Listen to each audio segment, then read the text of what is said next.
um, because frankly speaking, this bill deals with symptoms. By the time this bill, you're acting and following the provisions in here, you already have a problem. Therefore, this bill treats the symptoms, not really what the problem is. And I will take a little diversion for a moment to say to you that when I was 17, very long time ago, that was a time when you could get a driver's license. To get a driver's license, you had to go through all kinds of process, a written test, and then an actual physical test just to get a driver's license. And then later on, sir, if you wanted to get married, you had to get a marriage license to be married. And if you wanted to practice in certain areas, whether you be an accountant or a doctor, all different types of things, you had to get a license and show some type of training. Sir, part of this problem is, why I say this is a symptom, is that being a parent requires no training at all. There is no course I learned. Where do we learn to be a parent? How do we do that? We model those parents who raised us, our grandparents, parents around us, parents in our village, parents in our community. That's what we do. There is no formal training to be a parent. And hence, as I said, when you have to be dealing with the provisions of this bill, you already have a problem.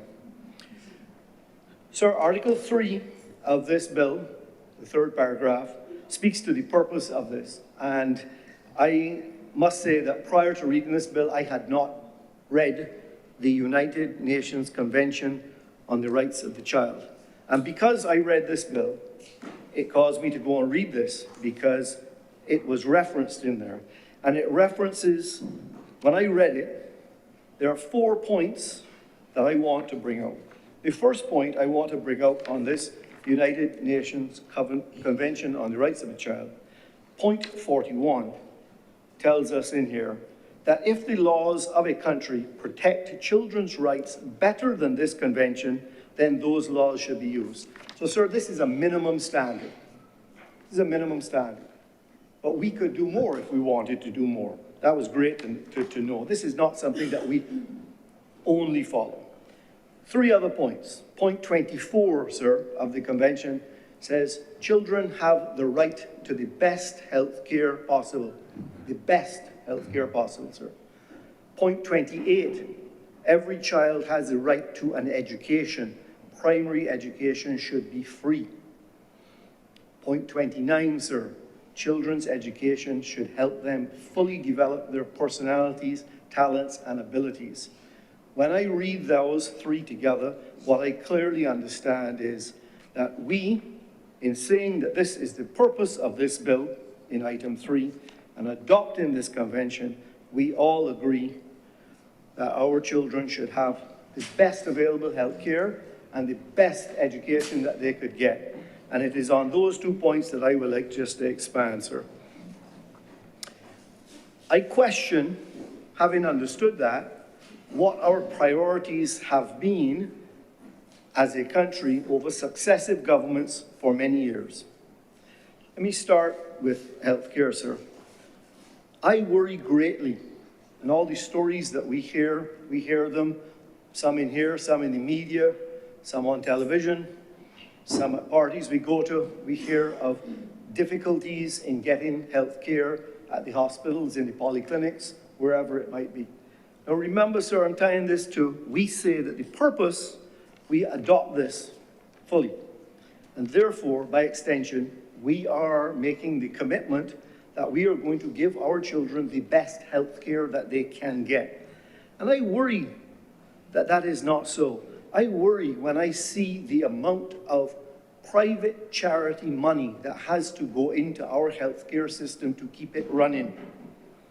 I worry that we forget how much, the tens of millions that is per year, whether from the Sandy Lane Charitable Foundation, from Maria Holder Foundation, if I don't have that name right, charities like the COVID-19 one, Rotary, Lions Club, many, too many to name, but individual charities that put tens of millions of dollars every year into our healthcare system, often from outside of Barbados, more often than outside of Barbados, just being friends of Barbados. That worries me a bit because I question then, is really healthcare a priority for us?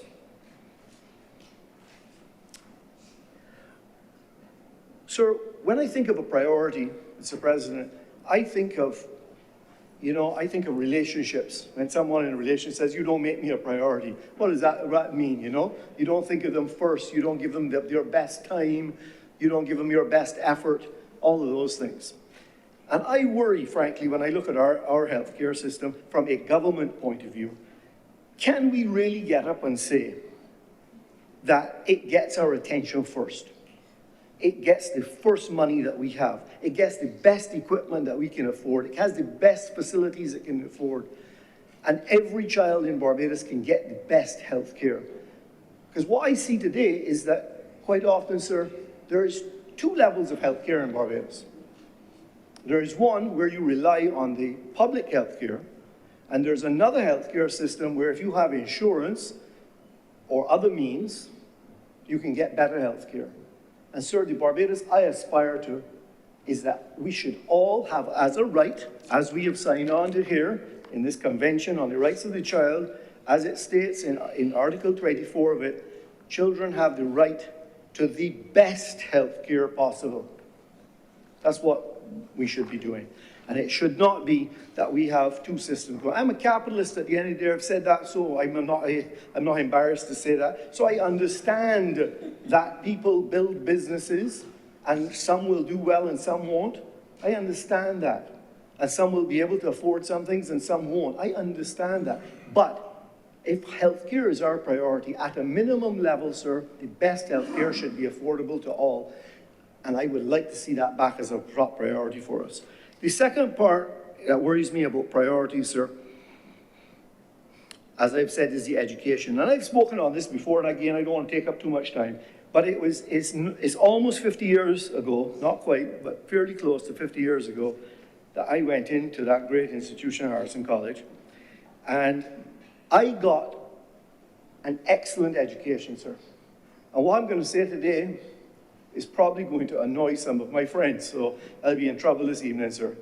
But at the time, my recollection of the 11 plus, back then, I think it was 1976, my recollection was that the parents would all take a look at where their children were possibly going to get to, and they would choose the best one or two or three public schools that they thought they might get the marks for.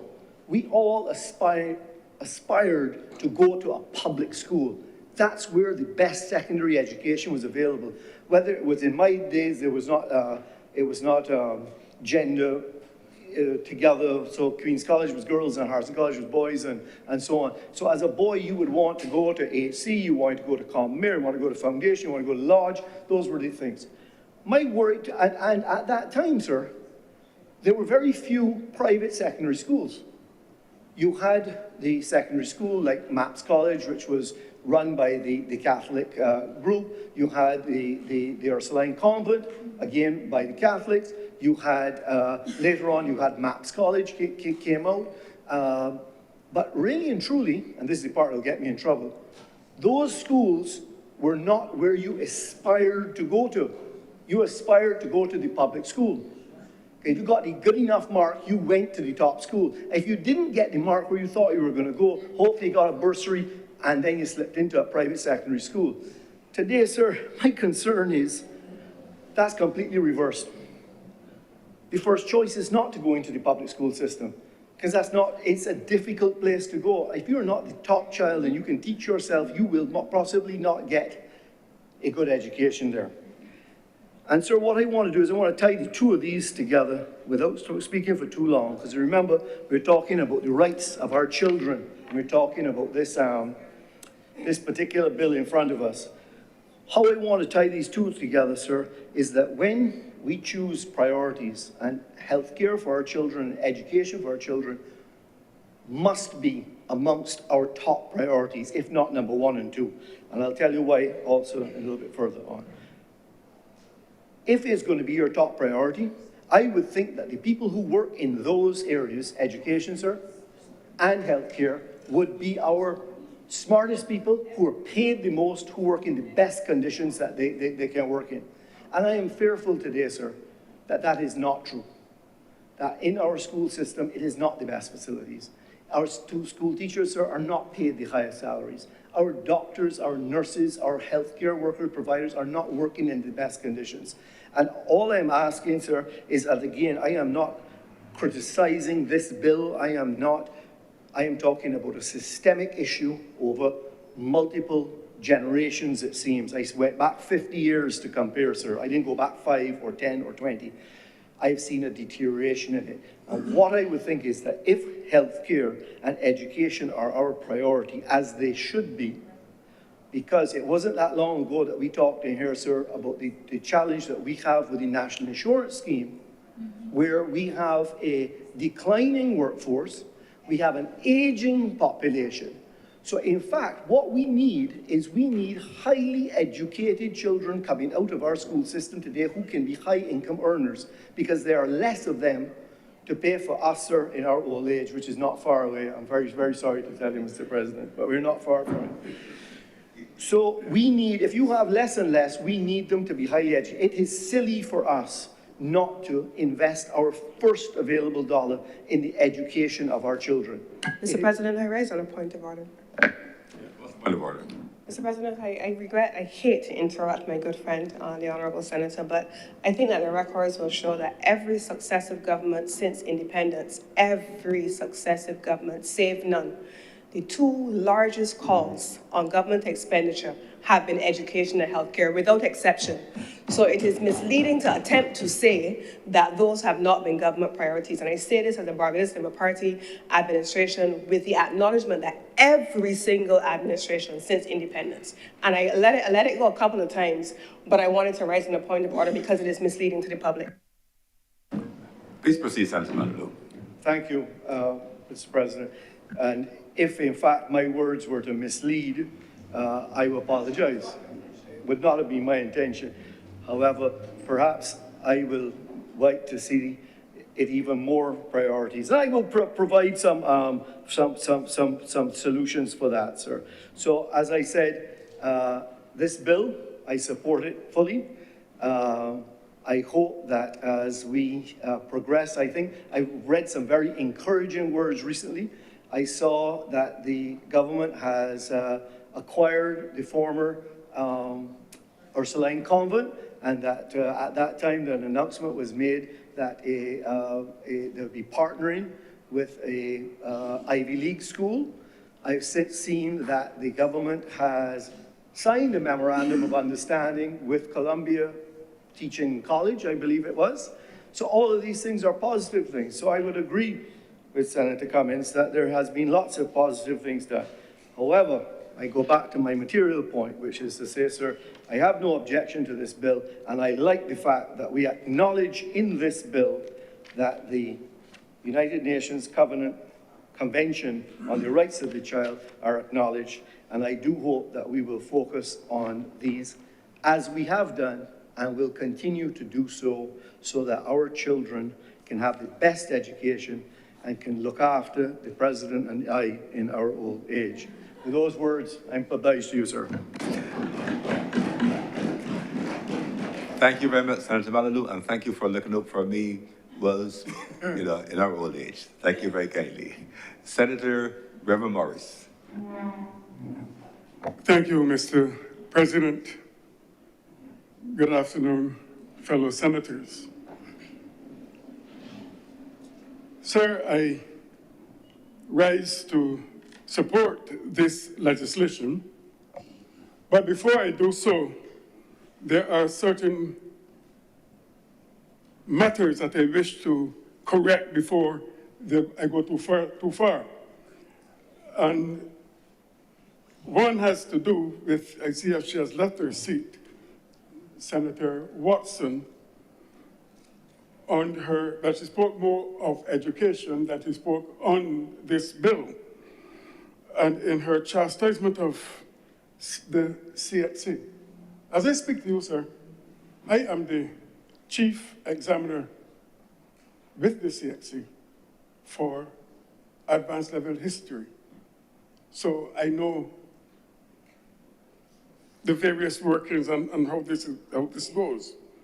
The point that I'm trying to make, sir, is that rather than chastising a government for not rescheduling an exam, the common entrance exam, we must first remember that the CXC is a regional body.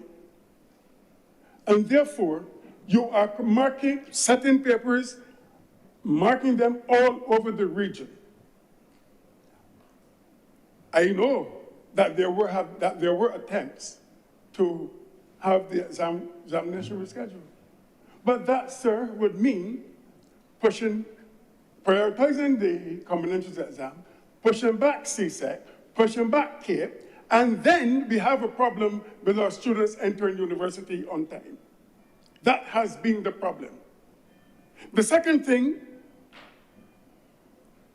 that while she chastised the government for many things, what she did not say about this legislation, sorry, the Honorable Senator. Thank you. That while the senator chastised the government, what the senator did not say was that the legislation also prevents governments and anybody from chasing children out of school at age 14, and also for charging fees that our children cannot pay for university. Those were glaring omissions from her speech, sir, because it was largely based on education. So I just want to make those minor corrections. I want us to look at this bill that is before us. And I want, first of all, to speak from an historical background. Because you see that this bill and the Child Justice Bill replace legislation that was far outdated. In one case, 1904, in another case, 1917.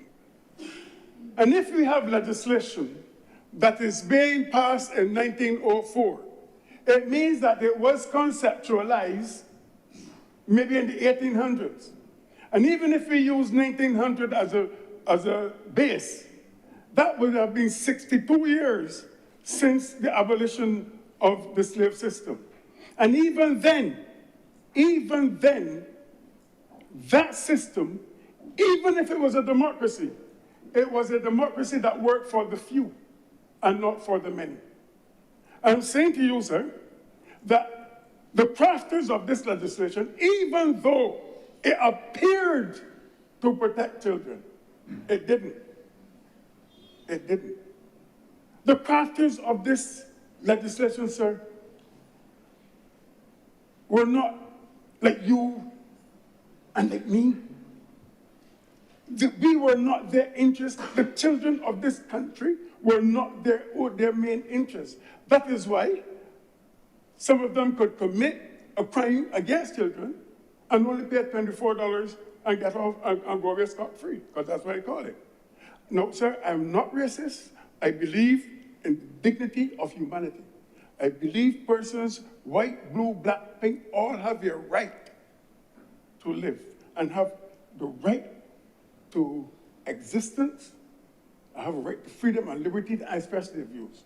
But I know that there are times when we begin to speak that we, and especially go down certain trends, we are labeled as racist. Children under previous legislation, sir, suffered tremendously. Education was not open to them. As a matter of fact, most of the legislation that was passed was centered around how do we keep children as on the plantation? How can we extend the plantation or the elements of the plantation during freedom? And what turned out to be a protector was really, sir, harnessing a slave system that had long gone. And then, sir, this is about the third time that I have stood in this Parliament, in this Senate, and I see legislation, modern legislation coming, You see, you can see that government is about legislative reform. It's about modernizing the legislation. And I think that we cannot operate in 2024 on legislation based on 1904 and 1917. So, creating and transforming Barbadians, preparing a Barbadian society for the now and the future is paramount. When I examined this legislation, sir, and I looked at the detractors, I read the comments on this bill. Opposition built on issues that are not contained in the bill. It says it was denying rights. I see the opposite, that the rights of children are protected. There are some who are arguing that parents have a right to raise their children as they see fit. And I agree with that. I agree with that argument, as long as what parents see fit gel with the law. That is my contention. And what we know, we all know, sir, that some children are scared of their parents, afraid of saying what exactly is happening. And this legislation allows children to do that. So we talk about denying the rights of children, children choosing their own gender. I do not see it. I did not see any of this in the previous legislation. The funny thing, sir, is that there are persons maybe who are weak by name and weak by nature marching up and down this place, creating havoc. And I've said, sir, that it seems to me, I'm not saying the fact, but I'm saying it seems to me, that there is an attempt to make this country ungovernable. Some of the persons who are marching, sir, there is a child protection bill in Jamaica. Remember that. Go and see what is the difference between that and the bill that we are proposing here. I have not heard anybody protesting against the one in Jamaica. There is a child protection bill in St. Lucia, modeled after the OECS. I have not heard any St. Lucian protesting the bill in St. Lucia. But we're here marching up and down like the Grand Old Duke of York, reaping havoc on this society on Saturdays.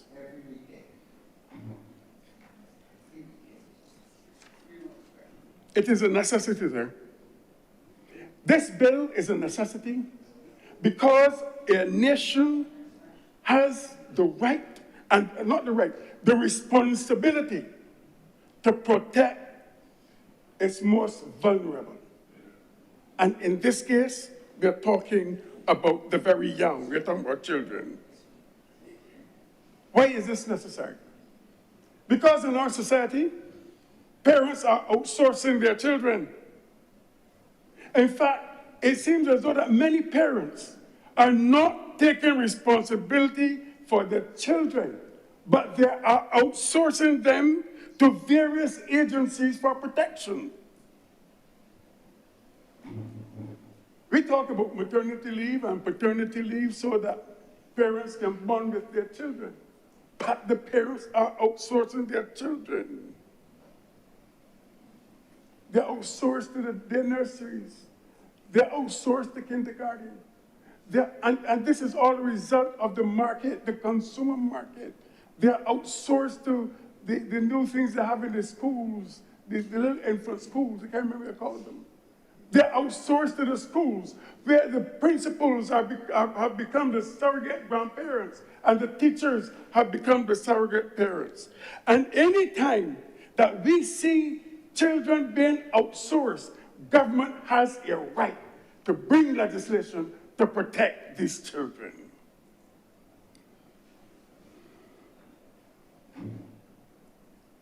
Why do we need this legislation, sir? Because of the level of child abuse in our country. Sir, I heard the minister last week in presenting the bill.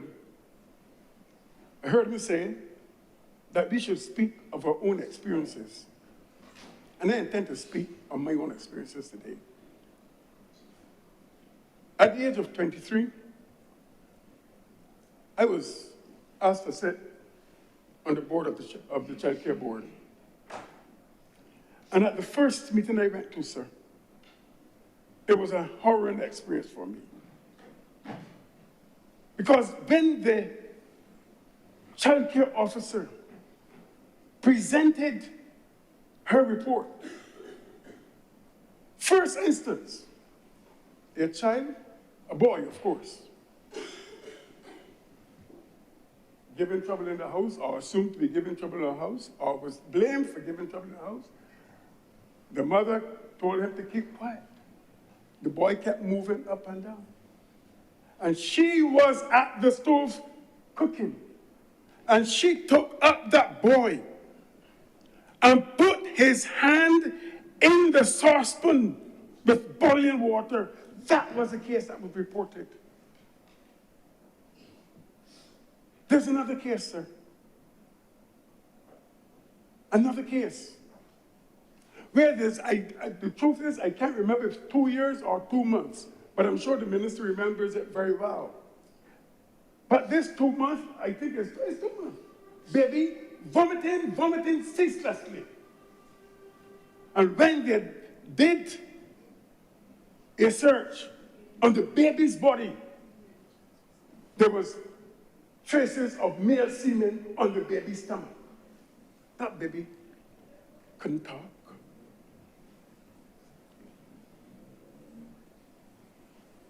Recently, sir, a girl about 15 years old, her father died. And I'm going to be as dramatic as it is because I'm truthful, and these are things that are happening in this country. That is why we need this bill. The father died and left a handsome insurance policy for her. The mother was involved in another relationship. Used the money to buy a van. And then the man in the house looked at the girl and said she looked good. No, Mr. President, no girl can't look good for me. School children can't look good for me. They may be beautiful, but they can't look good. He is now looking at her and she looks good. And what does the mother do? Take a razor blade or whatever it was and mark the girl's breast and then her face because she was not to look good for that man.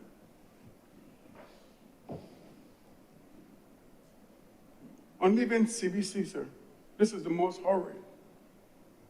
One Friday morning, a message was there at the front desk for me. And I took it.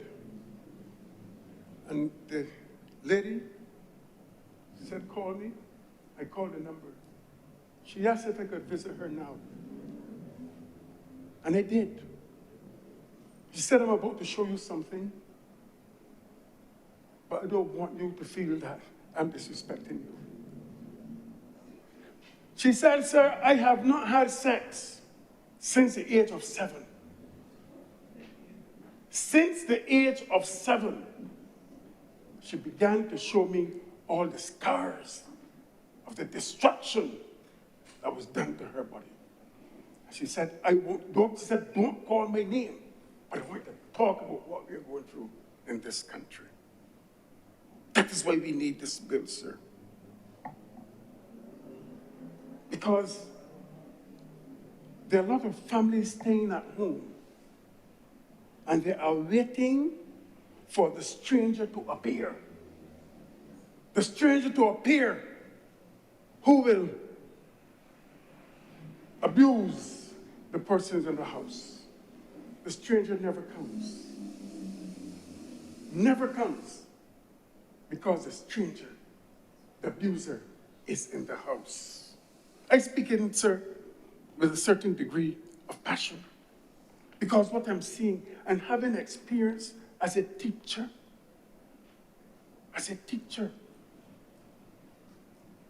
students could come and speak to me in confidence of the things that happened to me, happened to them.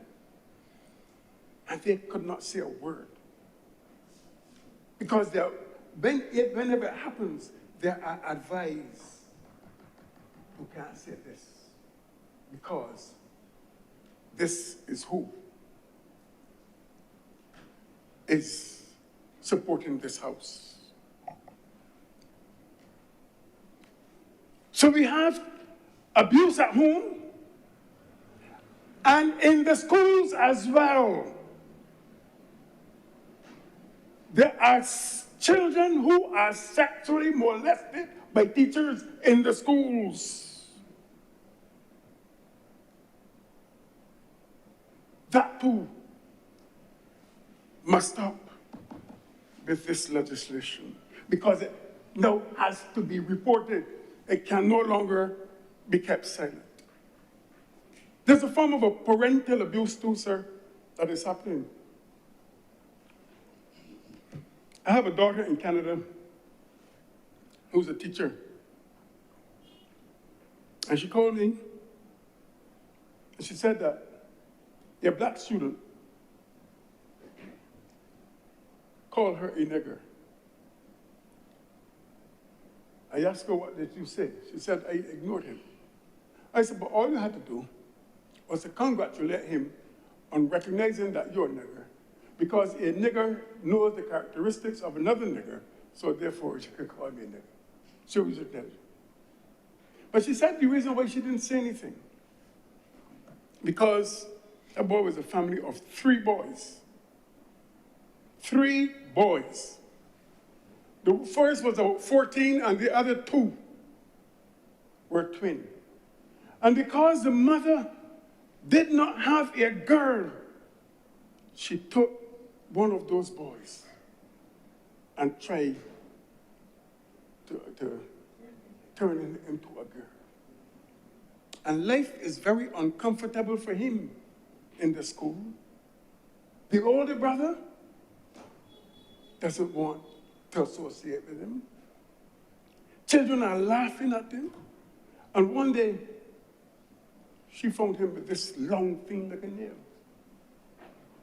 injuring himself. That boy is suicidal. When we have this kind of parental abuse, sir, it damages our children for life. There is abuse by religious predators in this country as well. I'm sure Senator Cameron Rogers would agree with me. We all know, sir, again, I was on the child care board. And this case came to the child care board, where a pastor made the girl open her mouth. It's in the records. When he finished, he told her to swallow it. She is now being filled with the Holy Spirit, Senator Rogers. She is now being filled with the Holy Spirit. And then he gave her that sweet, we had a paradise plum, and told her that this is paradise. This will take her to paradise. You all know about that case because it went to court. I was in Jamaica when it was tried. These are the kinds of things that are happening to our children. But another kind of religious abuse is also frightening our children with the gospel, right? They go, look, so let me give you a story of myself. I went to school, and I did something wrong. A nice boy, but I did something wrong. And then the principal decided that every 4th and 5th formers must go to ISCF. Well, they went to ISCF. And I remember that evening they had a preacher. And he preached, and then he said, Your children, imagine on Judgment Day when the Lord comes and he takes out his projector and he puts it on the reel and he begins to play back all the sins that you have committed. What are you going to do? Well, I made it in my mind that I didn't want my grandmother to see that projector, so I went and got saved at SAF. I say that so to say this, that we are even using the gospel to create psychological problems on our children, because they're always told that they're living in sin and this thing will happen and the next thing will happen. The late John Caldwell will tell you about the case that we left the child care board and went to attend to. When the boy's grandfather died, and he loved his grandfather, and he wanted so much to be with his grandfather. And the pastors or whoever were there telling him, you hold on, your grandfather gone to a nice place, he gone to heaven, and they gave this glorious picture of where the boy went, of where the grandfather went. But the boy said, I want to go there with my grandfather. They told him, but you know, you have to die first to go with the glorious grandfather. And one evening, the boy ran across a truck. Good luck for him, he didn't die.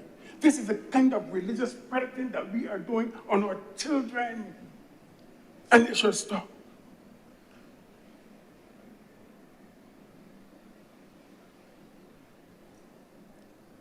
Sir,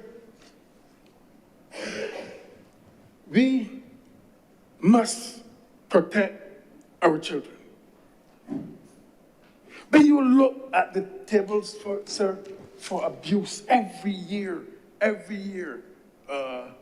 look at here, 36 in 1 month or something like that. Figures, sir, these are child care board figures, not mine.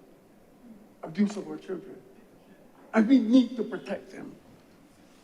We need to ensure that when our children leave home and come to school, that they are protected.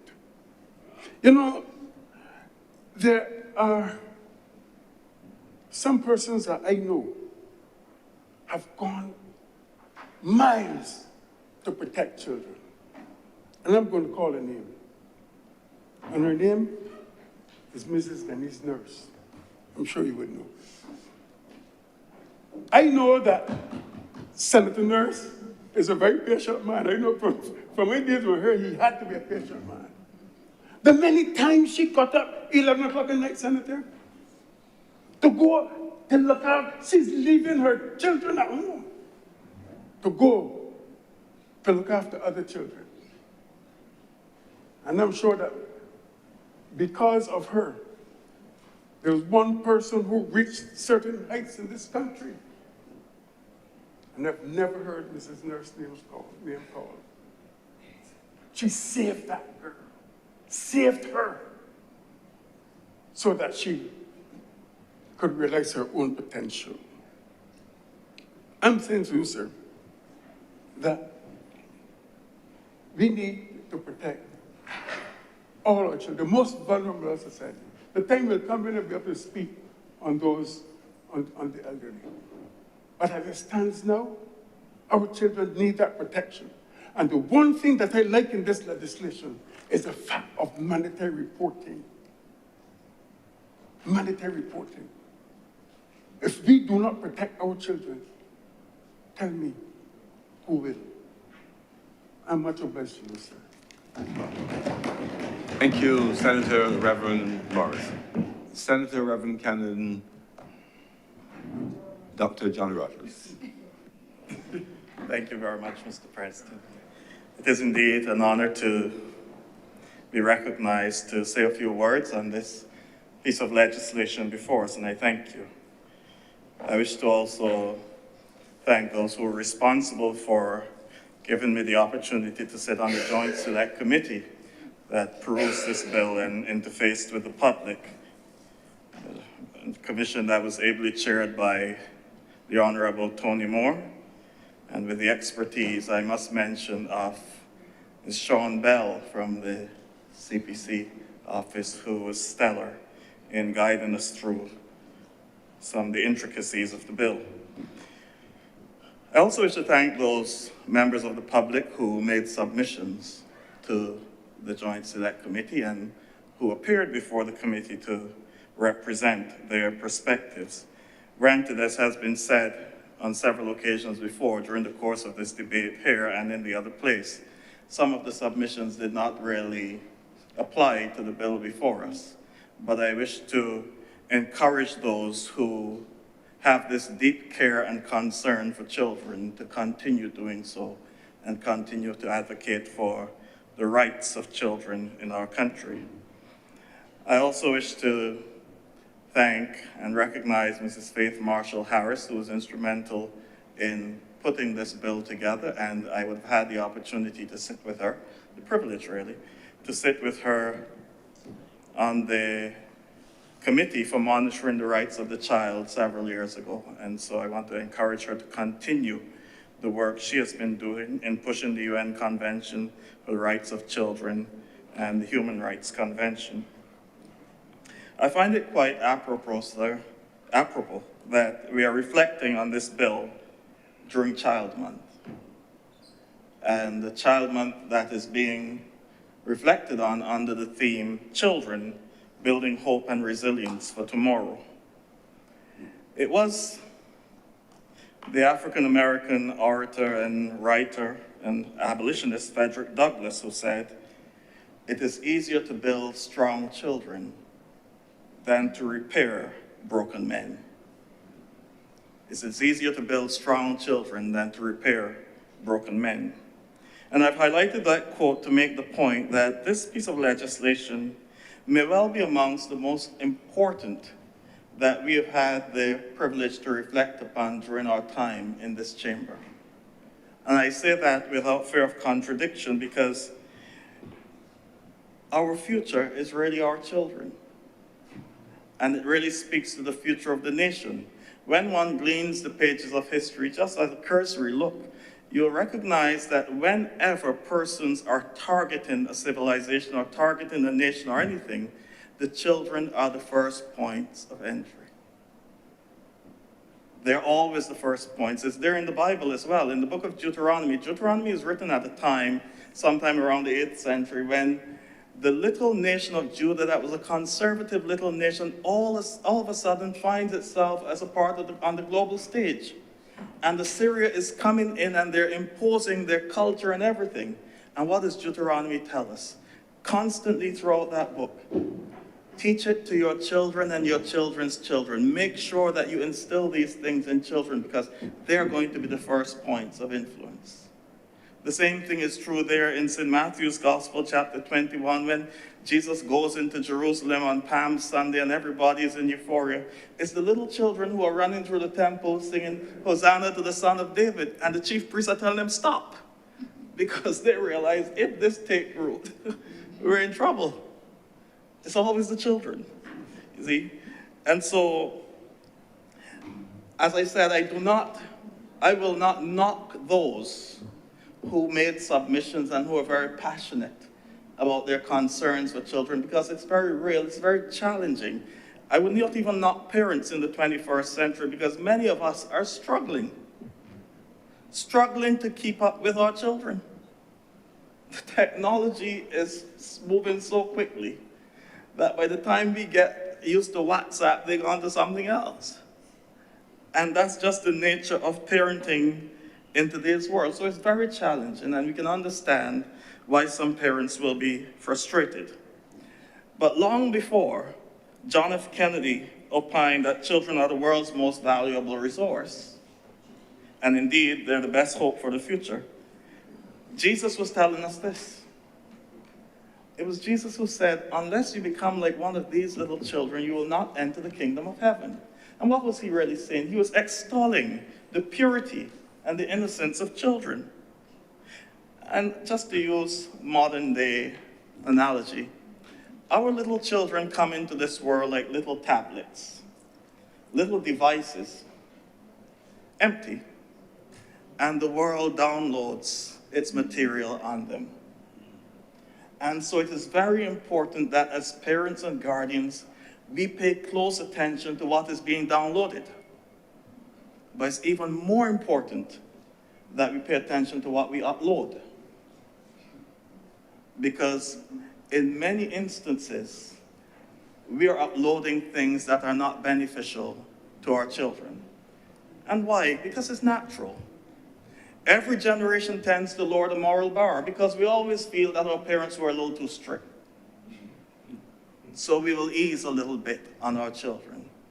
And I think I've mentioned it before, that Chinese proverb that said, the morals and values of a society are like a tree under which every generation comes and finds shade. But what happens if every generation comes and cuts off a branch thinking that they're pruning it?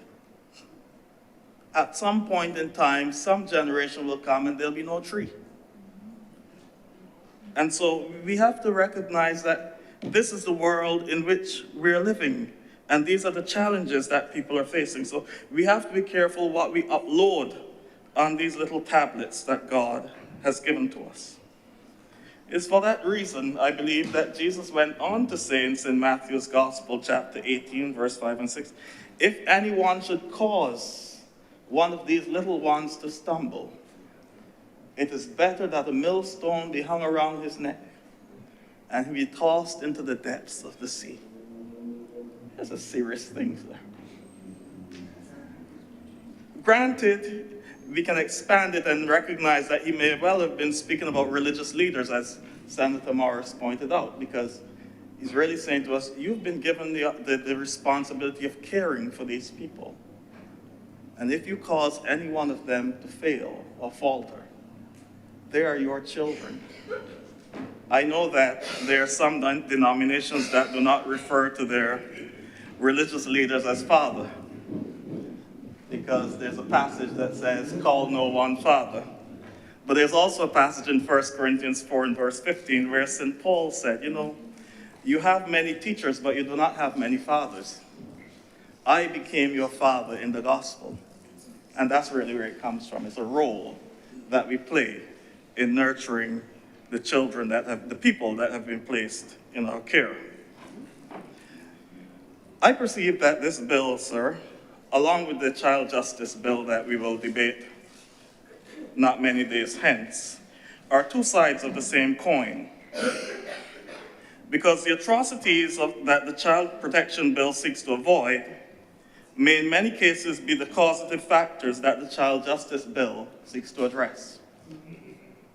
So they're really two sides. And with this in mind, sir, permit me to speak a little on this bill under the theme, Answering the Silent Cry. Answering the Silent Cry. That was the theme of a rally held by the Anglican Youth Diocese in 2009. And it was held at an interesting time. It was held on the 28th of December. The 20th of December, in the middle of the Christmas season, we're answering the silent cry, and it dealt with the abuses that are meted out to children and young people in our society. Why are we reflecting upon it at that time? Because right within the Christmas season, there's this date, December 28th, that is observed as Holy Innocents' Day. And it serves to remind us that in all the euphoria of the Christmas season, there are some people in our world, particularly young people and children, for whom Good Friday, Christmas could come on Wednesday or whenever. It means absolutely nothing, because the abuse is the same no matter what day it is. And so, answering the silent cry within the context of this bill speaks to what is happening to children in our nation at this time.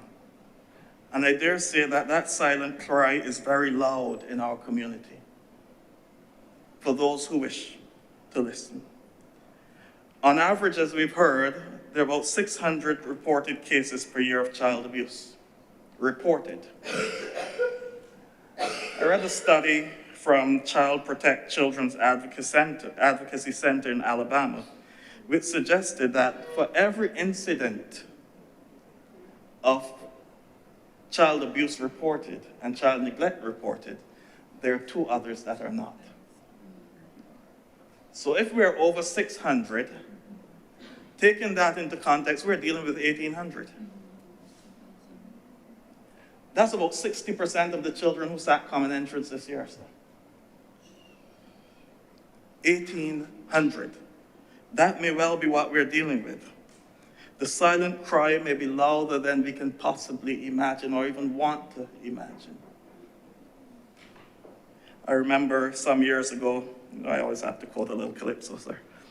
Terencia Coward, TC, sang a song called Broken Dolls.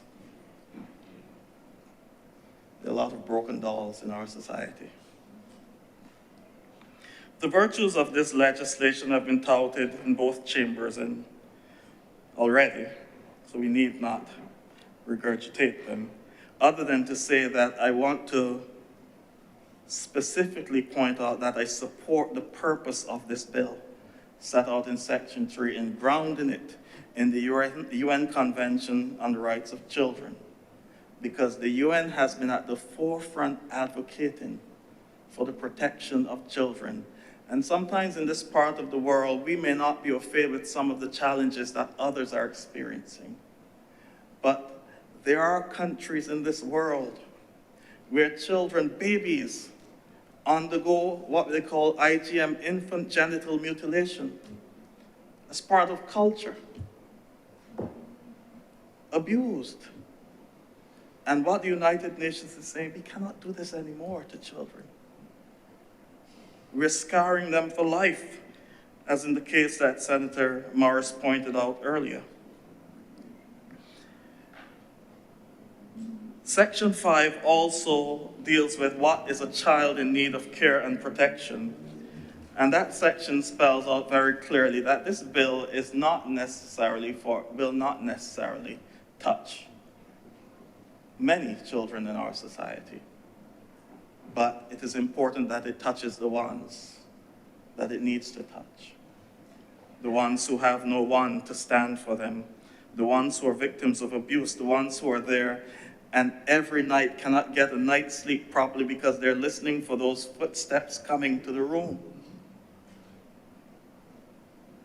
Those who have lost self-worth, those who have lost their dignity at the hands of an adult. The Section 24 has been one of the sections that came up in the deliberations, and there were some submissions, not written, but that questioned whether we should go with this mandatory reporting fully for some professions.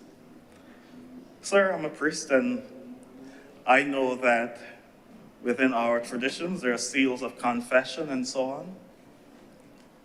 But I always believe when it comes to children, there can be no seal. If we know that something is going wrong with a child, we are obligated, we ought to feel obligated to report that so that that child can live out his or her life in the best way possible in their Father's world. We cannot conceal abuse. And the same thing is true for us as teachers. I had the opportunity to teach in the government setting for a few years, and I always say, teachers are the angels in this society.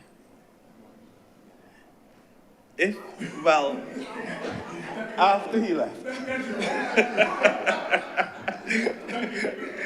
Teachers are really angels in this society. I'm speaking generally here. But teachers become parents. They become everything for these children. And sometimes they're the only person to whom the child can turn. The only person to whom the child can talk. And if teachers in this country really had to talk, like if money could talk, we would be shocked by what they divulge. This bill, therefore, the mandatory reporting, some may see as a two-edged sword, because sometimes when children speak to adults, it's not that they want it reported. They just want it known. They just want to tell somebody. But now you are mandated to report it. And that is one of the areas that we're going to have to navigate. And what it can mean is that because of mandatory reporting, every case will have to report it, children will be taken care of. What it can also mean is because it has to report it, children will not talk. So we have to look at how that will be balanced out in our community. I'm going to conclude shortly, sir, because I know we have little time. Just on Sunday, just to give this a face, at my church there was a little program called This Is My Story, This Is My Song, and this is where people tell a story and tell a religious song that would have had an impact on their lives and relate to their story. And one young lady gave a testimony of her life of abuse, starting from when she was 8 years old. And it was by a family friend. Her mother had left her there, sleeping because she was working, and then she left her there. And then sometime during the night, the child felt someone touching her breast. And she jumped up, scared, crying. Her mother was called. She explained to her mother what was happening. The perpetrator said he was just pulling the sheet over her. The little child said she thought that her mother would be coming for her. The mother said, "I'll come in the morning." And her thing was, I lost my voice from that day. I had nobody to talk to. I could tell no one anything. And that is what a lot of young children are experiencing in our society. And that's why this bill is so seminal and so important. And only in meeting with the Child Care Board, when they came to one of their sessions, they related some of the challenges they have when going to homes and so on. Some of them were actually apprehensive about having to go to homes. Because the question was, should the police accompany them? And they said, some of the things we see, you don't want to go there alone. Relate a story where they went to a house and a child was nailed to the wall. These are the things that are happening in Barbados. So I want to implore those out there, I know your passion for children and so on. The legislation will not be perfect. We can't make perfect legislation. There's no such thing. But at least let us do something to protect those who are vulnerable in our society. There will come a time to discuss all the LGBT things that we want to discuss. And I encourage them to research as much as possible, because that time will come. But this is not the bill for that. This is a bill where all of us who are right-thinking Barbadians must rally. This is not about politics. As you know, sir, I have very little care for politics. My thing is that we as the people of Barbados must do all that is necessary to protect the vulnerable in our society because, sir, as Frederick Douglass says, it is easier to raise strong children than to repair broken men.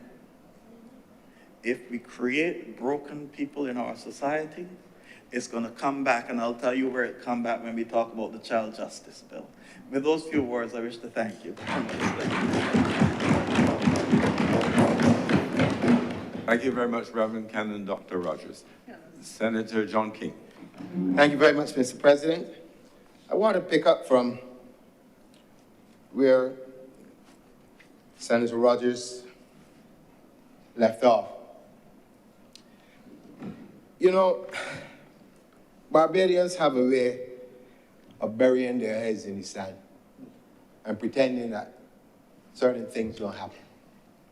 We've heard from various members of the Senate some of the most gruesome stories of what takes place on a daily basis in this country. I have intimate knowledge of these things, having worked at government industrial schools for many years. And I also have, I wouldn't call it a unique perspective, but I have a perspective that will probably mark me as probably one of the worst people in Barbados when they say what I have to say.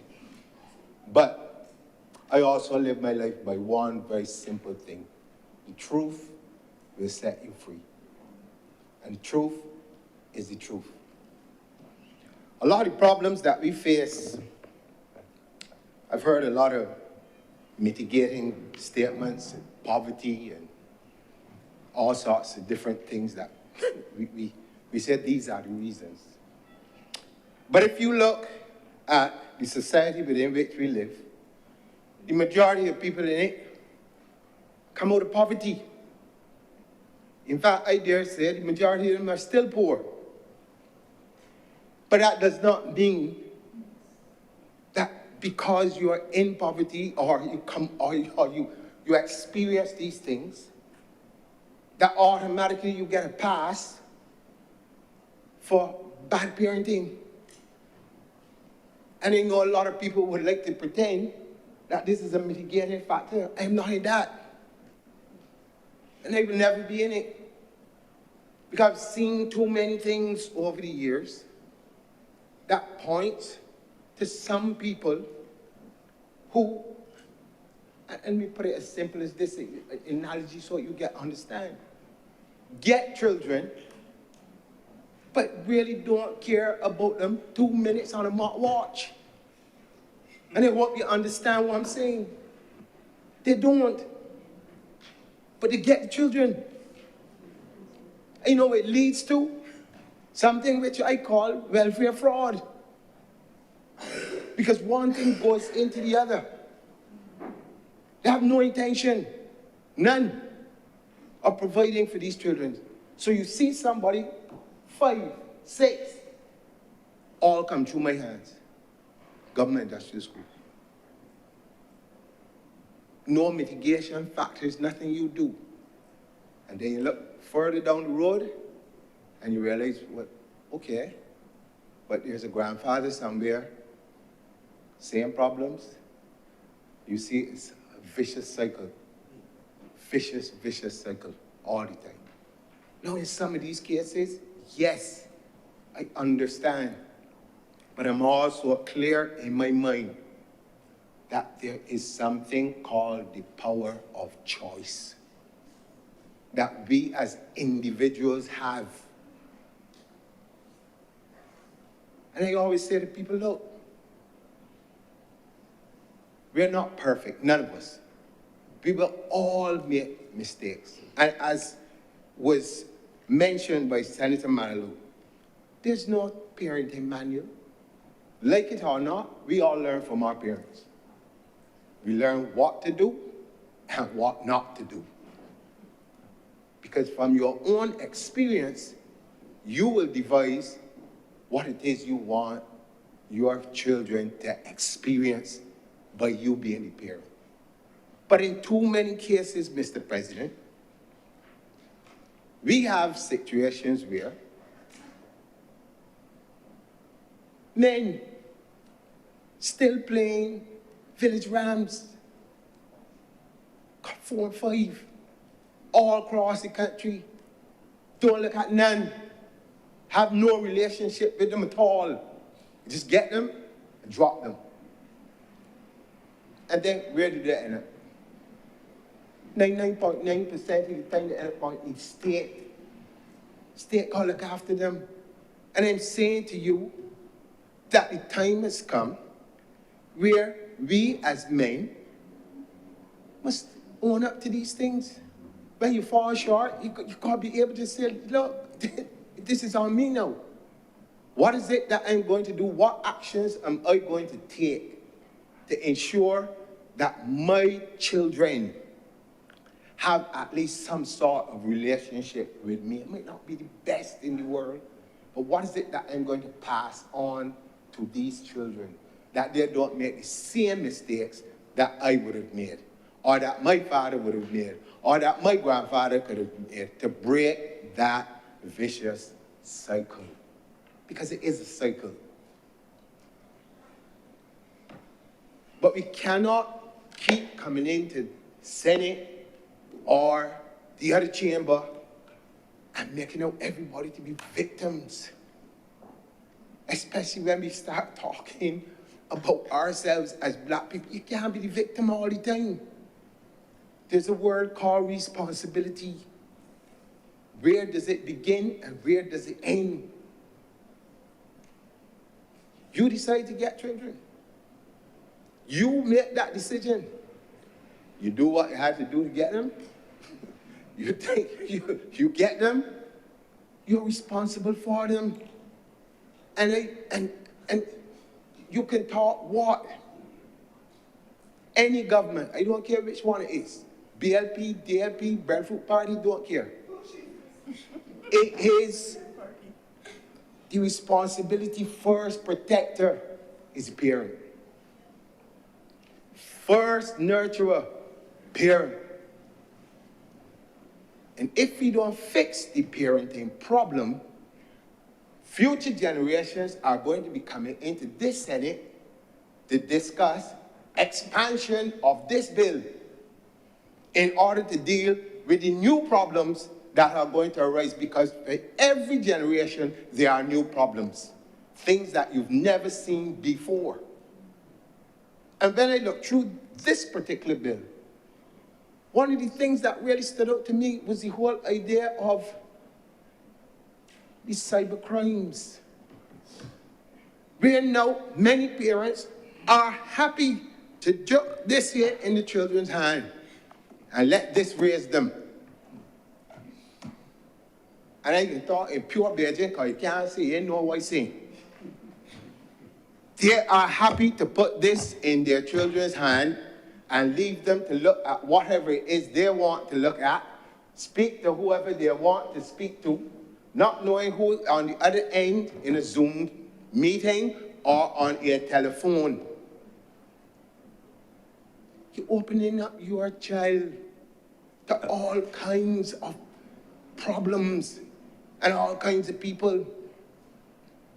Or, as was mentioned earlier, women encouraging their children to take money from people. Let me don't play games. Because this is too serious for us to make mock sport at it. It's too serious. I can tell you stories that will grow your head, but I won't. But I tell you one. A young social worker sitting down with a mother who was by profession a prostitute. Older than me. I probably about 19, 20, 21, somewhere around there. Yeah, 27. And she said to me in the discussion that the men like to like her daughter more than she. You understand what I'm telling you? This is years ago. So this is nothing that now start. And we hear all these stories about young daughters who have to suffer abuse by people who put in money in the house. This is no start. This is going on all the time. But this society likes to pretend that nothing is happening, because we reach the stage where everything happening to me, it ain't happening. But as was mentioned by Senator Rogers, broken people become broken adults. And broken adults don't get fixed soul. They're broken for life. scared. So when you do these things to children, I think, what are we saying? And I would wish that some people out there in the public domain, sometimes before they open their mouths, think, what am I saying? How is this going to affect the wider society? Not your little interests or your little political games. Well, this man here don't got time to play games. It's too serious.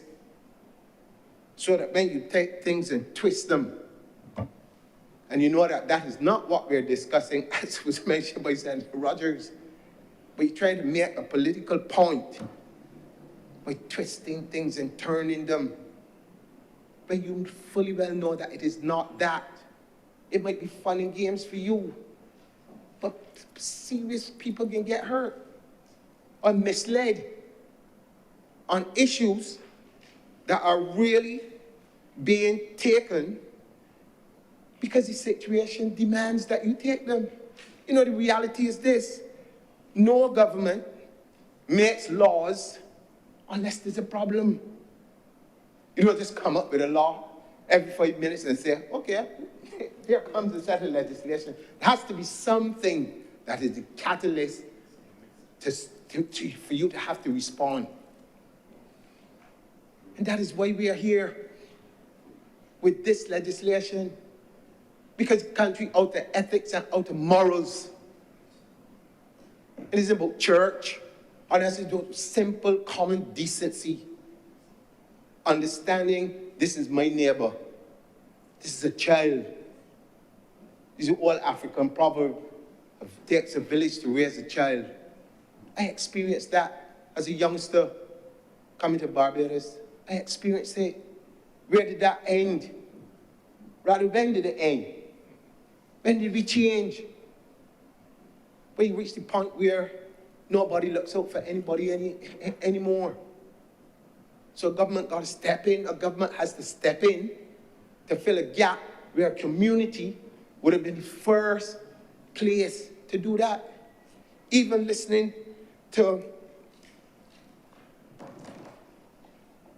the comments about places and institutions where children should feel safe and not being safe.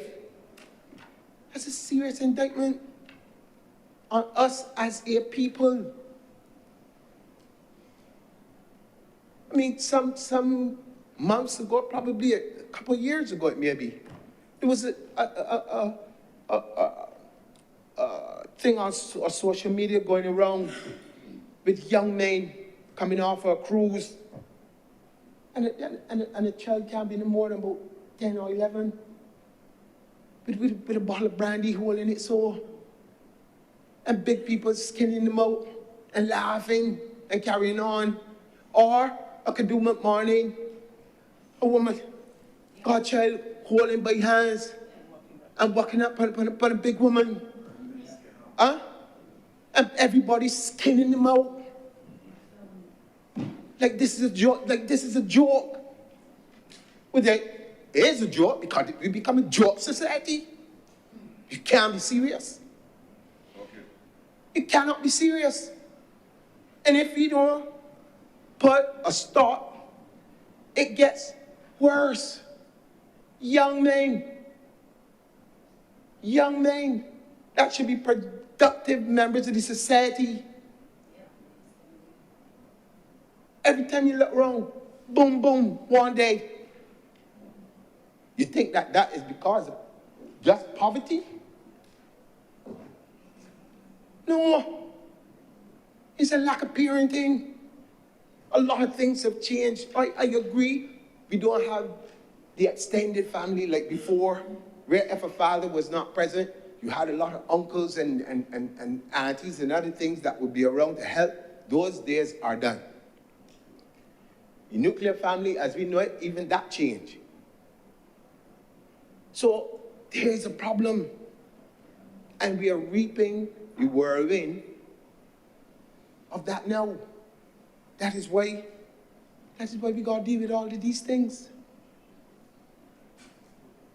Now, it is important that every single member of the Barbadian public, not just the public officers, and like Senator Rogers, I'd like to thank all of them for the work that they put in to getting this legislation here. Members of the Child Care Board, you know, all the people that contribute to it, I really salute them all. But as was mentioned earlier, this is Child Month. And I remember many years ago also working with Mrs. Nurse on creating, at that time, a jingle called Lift the Children Up for Child Month. So I'm intimately involved and seriously passionate about this. Because I have seen firsthand where delinquency on the part of parents destroyed many children who had so much potential. A lot of potential. And I always say to people, in life it is not where you start. So some people like to use this victim mentality. You start out poor, you ain't had nothing, you got start clothes and whatever. It is not where you start. No journey in the world ends where you start. Because if it ends where you start, it means you never make a step from there at all. You start in the same place, or you went around in a circle. It doesn't work like that. And we have got to come to a place where politics, as it is, has its place and it's time for everything. But on issues like this, if this country cannot come together and rally on it, all of us are going to pay the price. Mr. President, I just turned 60 years old. You didn't genuinely believe I would get there. Come on, Johnny, my boy. 60 years old. There are younger people who are coming behind us, who when every single one of us in here reach the stage where we can't do for ourselves, you're going to be depending on them to create a society in which you can live till God calls you home. This is not a joke. This is not anything to play with. So I implore, I beg and I implore those people who, as was mentioned earlier, march week after weeks after weeks after weeks to cease and desist with some of the things that you are saying. Speak truth. When you speak truth, nobody can question it, or nobody can do anything else but admit it is the truth. But when we begin to start to twist and turn things for whatever gains we believe that we will get from it, you stand the risk of hurting a wider set of people more so than the few that you may target. I will say no more where that is concerned. A word to the wise. This bill, though not perfect, I say it all the time, none of us in here are perfect. If you want a perfect bill, the only place I can send you is to the Lord. Your man ain't gonna get it for you, don't care how you try. But he will do his best to protect the people in this country. And I gotta keep hitting on this point all the time when I hear people on the outside talking. Senator Boyce, he lives here, he works here, he has friends here. Not only in Christchurch itself, all across the island. You understand? All over the island, right? Not only in Christchurch itself. You can't just run up and down Christchurch itself. You run right across, right? But you understand? But I say this. You look around this table. There's not a person here or in the other house, the other chamber, who is not vested in ensuring that the wider society benefits from the skills, the various things that we bring to the table. How could any of us sit down and agree to things that are supposedly done to hurt the society? It does not make sense. We live here. Sometimes I wonder what people are thinking. Now, if you don't agree with something, that's fine. If you find something that can be improved upon, that too is fine. But when you set out to deceive, you know, I really have a real problem with that. And I don't care if you're writing for the newspaper or online or whatever. You're creating an atmosphere of fear all the time, distrust. And you can't, and as was mentioned earlier, it will become unmanageable. And who suffers in the long run? The same children. They always do. When adults make bad decisions, children suffer. And we've got to think clearly as to what we're doing. So I just really wanted to make those points. And again, I give kudos to all of the persons who worked tirelessly to bring this legislation here. And with those very few words, sir, I'm obliged to you. Thank you very much, Senator John King. Senator Blackman. Thank you very much, Mr. President.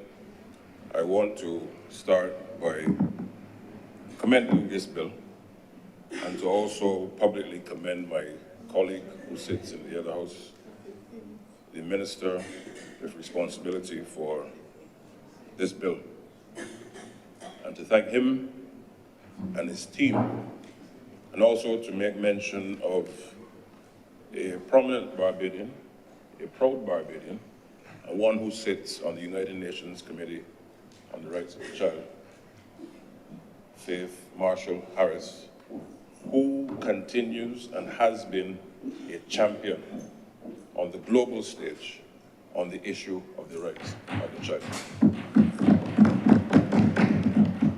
And therefore, both Minister Humphrey and Faith Marshall Harris deserve due commendation as Barbadians who continue to be on the forefront on this critical issue at this time of our development.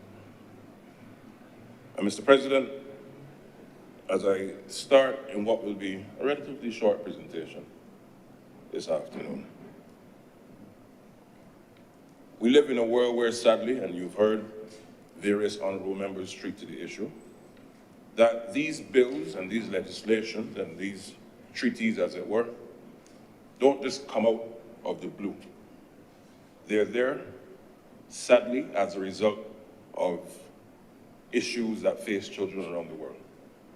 And therefore, as our Parliament debates this bill, we have to ask ourselves, where have we gone wrong in many of these instances? And how do we correct it? And this is one instance in the further correction of where we've gone as a society, where we've done wrong, and I say we in the collective, in issues affecting our most vulnerable, our children. And Mr. President, as society grows, whether you're from the global north or global south, it doesn't matter. Every single country wrapped up in the aspirations of development, wrapped up in the aspirations of growth, wrapped up in the aspirations of prosperity, our young people, our children in particular, want to be a part of that development.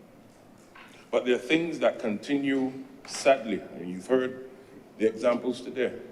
You've heard the examples in the other chamber.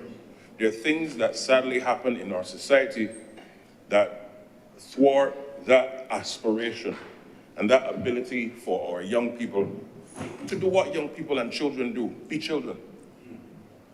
It's as simple as that. There are things, sadly, that stop them from being able to be a child. and then have to contend with other things because some amongst us in our society unfortunately see it fit to do things that goes against the very values of what we aspire to be as a country and do so against our children. And it's within that context, of course, that we find ourselves here.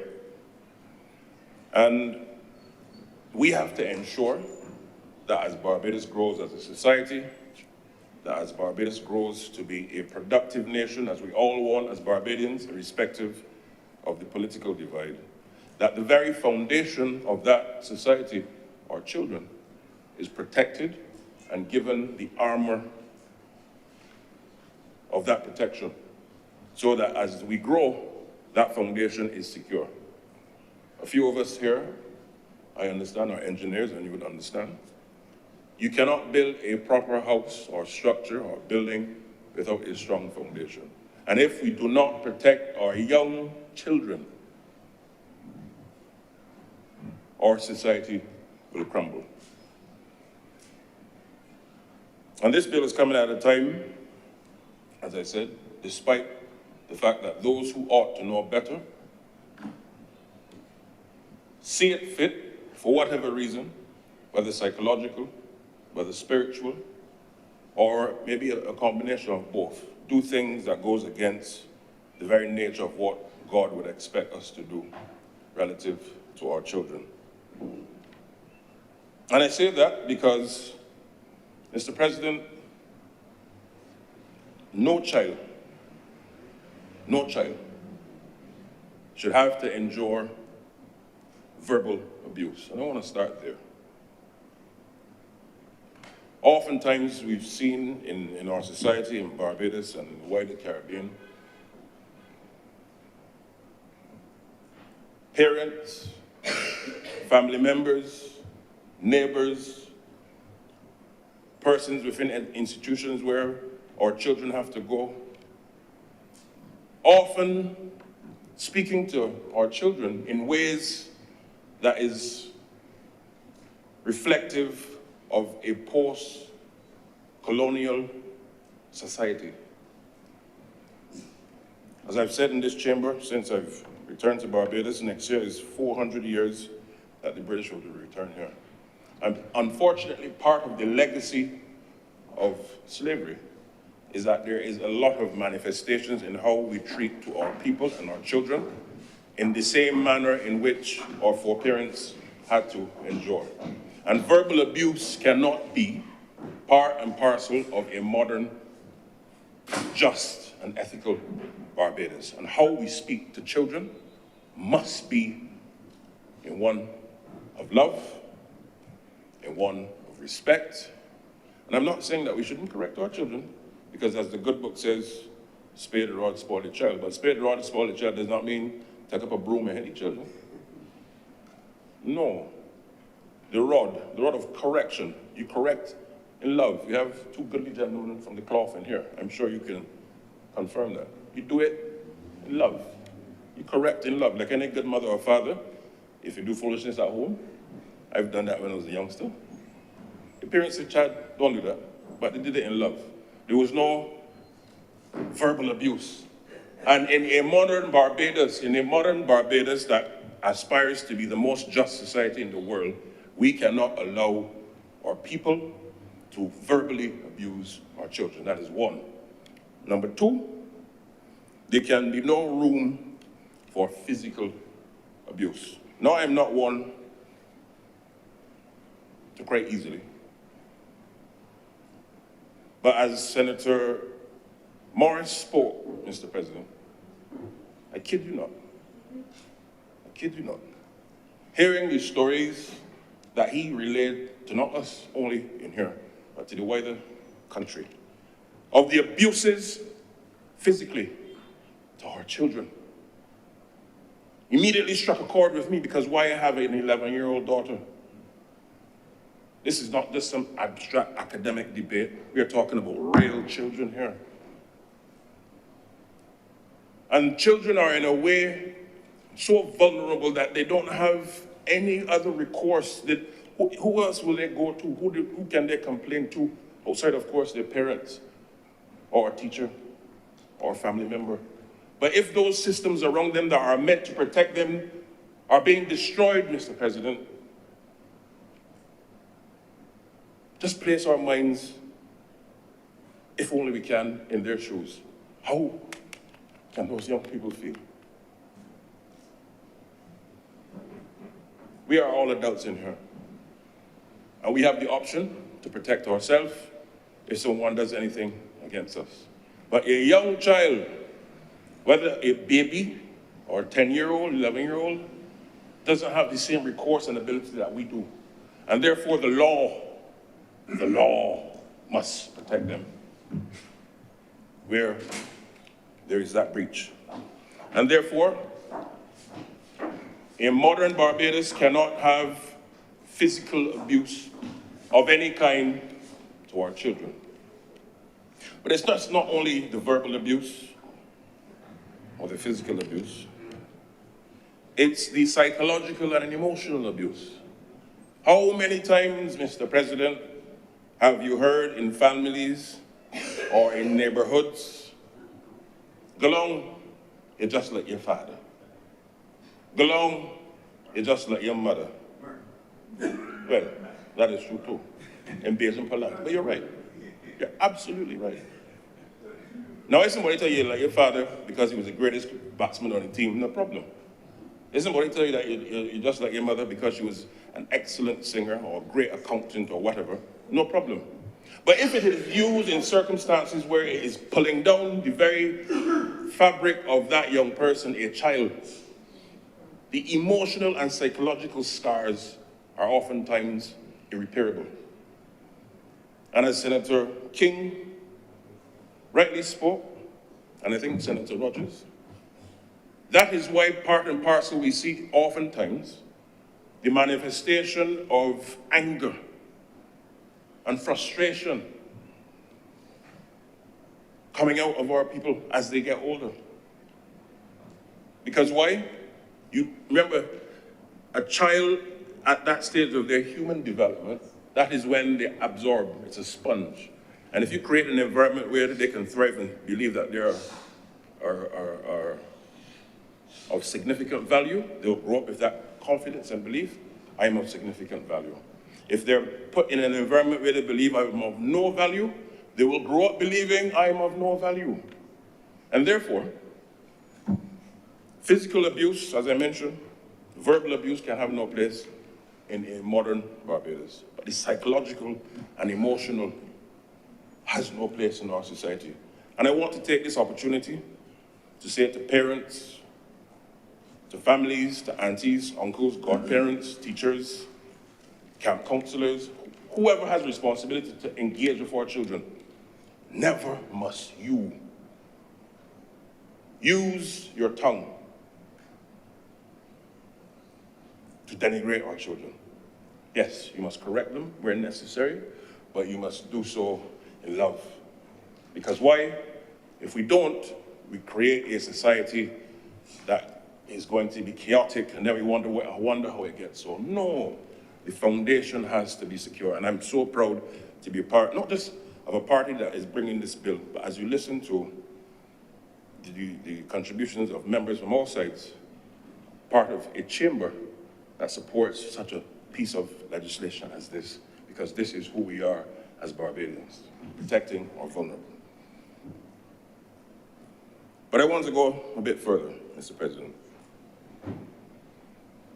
When you look at the need for bridging the gap, I felt it necessary to use this occasion, as we're talking about children and in Child Month, about bridging that divide between our children, not just young people, but our children and our elderly. In the Asian society, knowledge transfer is part and parcel of how the economic structure is actually configured between the young and the old. Because why?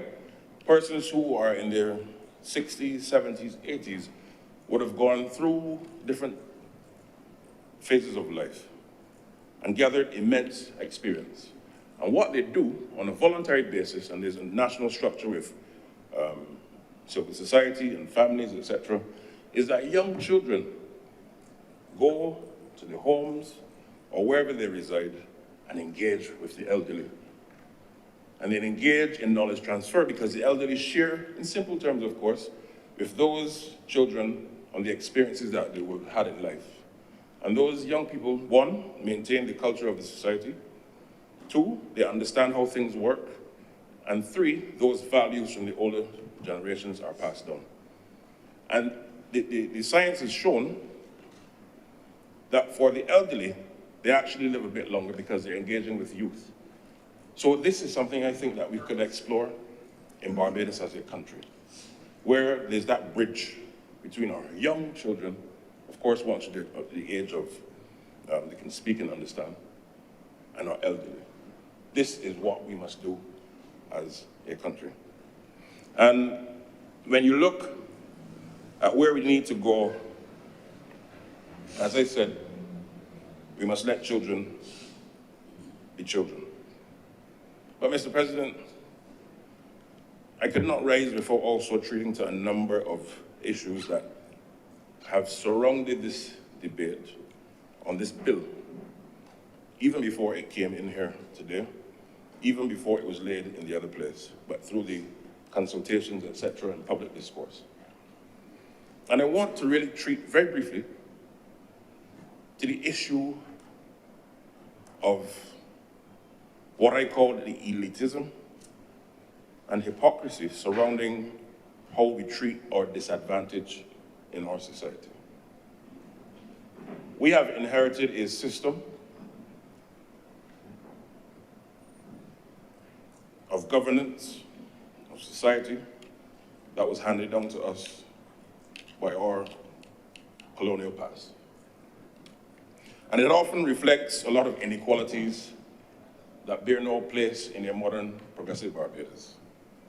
And I'm proud to be part of an administration, the Barbados Labour Party, that sees it fit to ensure that the vulnerable amongst us are protected and that they're given the due space to enjoy prosperity and to remove obstacles of inequality where they exist. And when you place that in context, one such example, talking about children and young people, is the whole exercise of educational reform. And when you look at educational reform, part of it, not all of it, but part of it is the whole issue that at 11 years old, you have to go through what we know as the common entrance. And our government has made it clear that part of that reform must ensure that the different talents that our people have must be able to contend and to go in the right direction so that they become, one, prosperous citizens, productive citizens, and three, we don't have just a percentage of our people doing well and then banding off the rest, the other 60%, as it were. And I find it very shocking, and I want to say this, and I've listened to it over the last 6 weeks in different forums, TV, radio, social media. And I want to ask the Democratic Labour Party to publicly apologize to Barbadians, to publicly apologize to Al Barrow himself, even though he is gone, because they invoke his name but bear no resemblance to his ethos. How can they perpetuate the idea of maintaining a system that was introduced by the British elite themselves, and the British themselves saw it fit after a while, realizing that it caused deep societal problems to move away from that system because of the inequalities that it caused in Britain in the 60s in particular. But because many of them are beneficiaries of this system, they want to protect it with their dear life. And I want to say to them, Democratic Labour Party, you owe Barbados an apology. So whether it be the leader of the opposition, whether it be the leader of the opposition in the Senate, the Democratic Labour Party, I'm asking you to apologize to the people because you're not helping us to break down the inequalities in this society. An apology is needed. Senator Watson, now what they raise? Just on a point of clarification, Yes. I just want to clarify for Senator Blackman that the leader of opposition business in the Senate has never intimated that the 11 plus should be retained.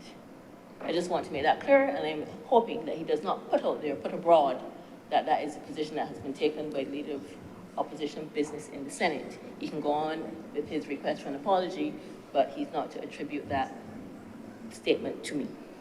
Thank you very much for that clarification, Senator Watson. Mr. President, Please press on, Senator Mr. President, Lattner. sir, I have never seen such a disassociation of a leader of government business in a Senate from the leader of opposition in the other place. I have never seen it in my life. But apparently it happens over there. And I understand there is a culture of divide currently going on in that place. I understand. I understand. Mr. President, sir, so I take it, as the honorable member indicated, that the honorable member has not done what I said. No problem. But clearly, I am calling again for the leader of the opposition of the Democratic Labour Party to apologize on behalf of his party for advancing such an inequality on the backs of Barbadians. It is wrong. And I'm proud to be part of this team, whether you want to call it a whip or not. We are whipping in the right direction for our people. Yeah. But we can get the educational part, it's true.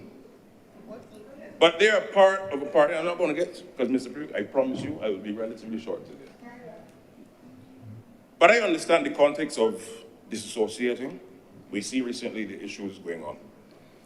But the other issue I have on this is that when you look at where we are, that hypocrisy manifested today in this debate. As I sat and I listened to, and I must admit, I enjoy hearing the contributions of Senator Watson. I do. I don't agree with most of what she says, Mr. President, but I enjoy listening. But today I was deeply shocked when I heard, and any first-year student of history would be as well, when I heard a broad categorization that abuse falls squarely. My interpretation of what was said by the honorable member, let me state, Mr. President, but falls squarely within a certain social class amongst this country. It is wrong to believe that only poor people are being abused.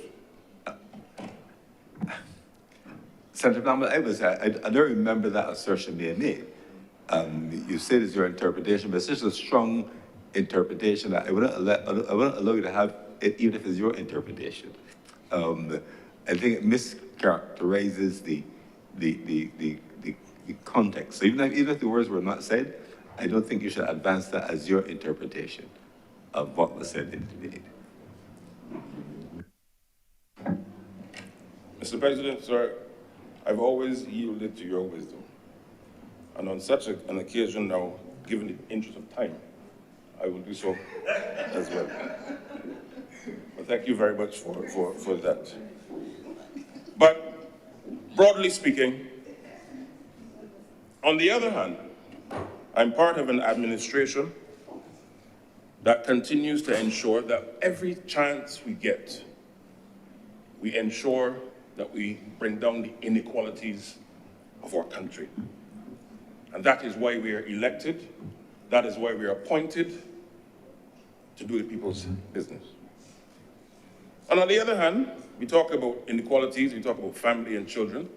Let's cast our minds very briefly, Mr. President, on the fact that the DLP, when they were in office, created a ministry focusing on family, and they did absolutely nothing with it.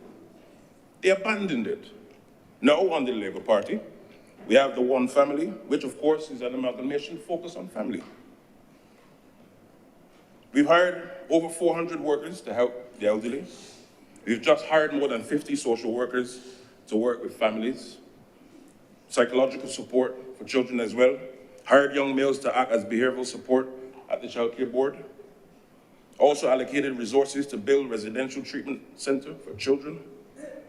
and the ministry with responsibility for these matters now have the largest budget it has ever had to tackle the issues. Now, am I saying it is all the resources needed? No. But the government has taken a decision that in order to treat to these issues of inequality and protect the vulnerable amongst us, that we have to ensure that the resources are there. And therefore, we must continue. But in closing, Mr. President, sir, I simply want to say that this bill brings us of age, not only in terms of the UN Committee of the Rights of the Child. This bill is not necessarily a reaction to that. This is a bill that focuses on ensuring how do we protect our people, how do we protect our foundation, how do we protect our vulnerable, how do we protect the weak amongst us. And we must not only rely on the bill, and I really want to echo that point because Senator King alluded to it, and rightfully so. There will be the law.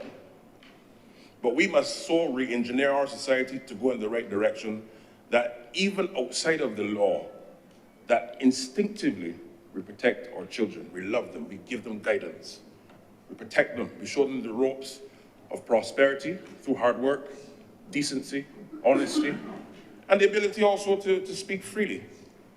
And I can't sit before making the fact that our society is one where we often like to tell our children, stop talking, put your hands by your lips. I enjoyed that at primary school.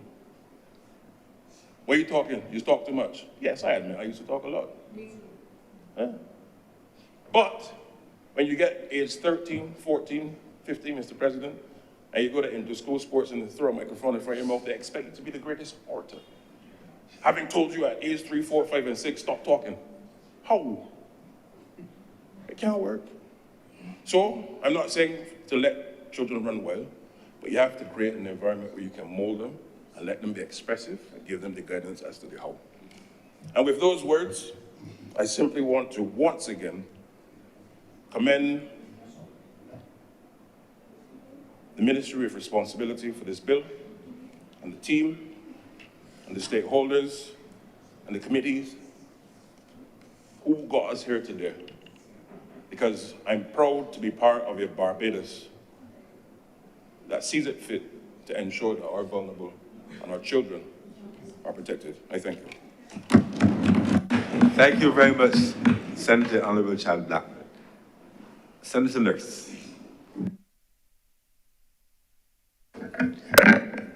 Thank you, Mr. President.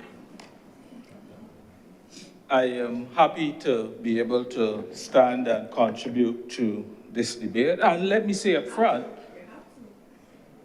that I support this bill. I support these bills. I think that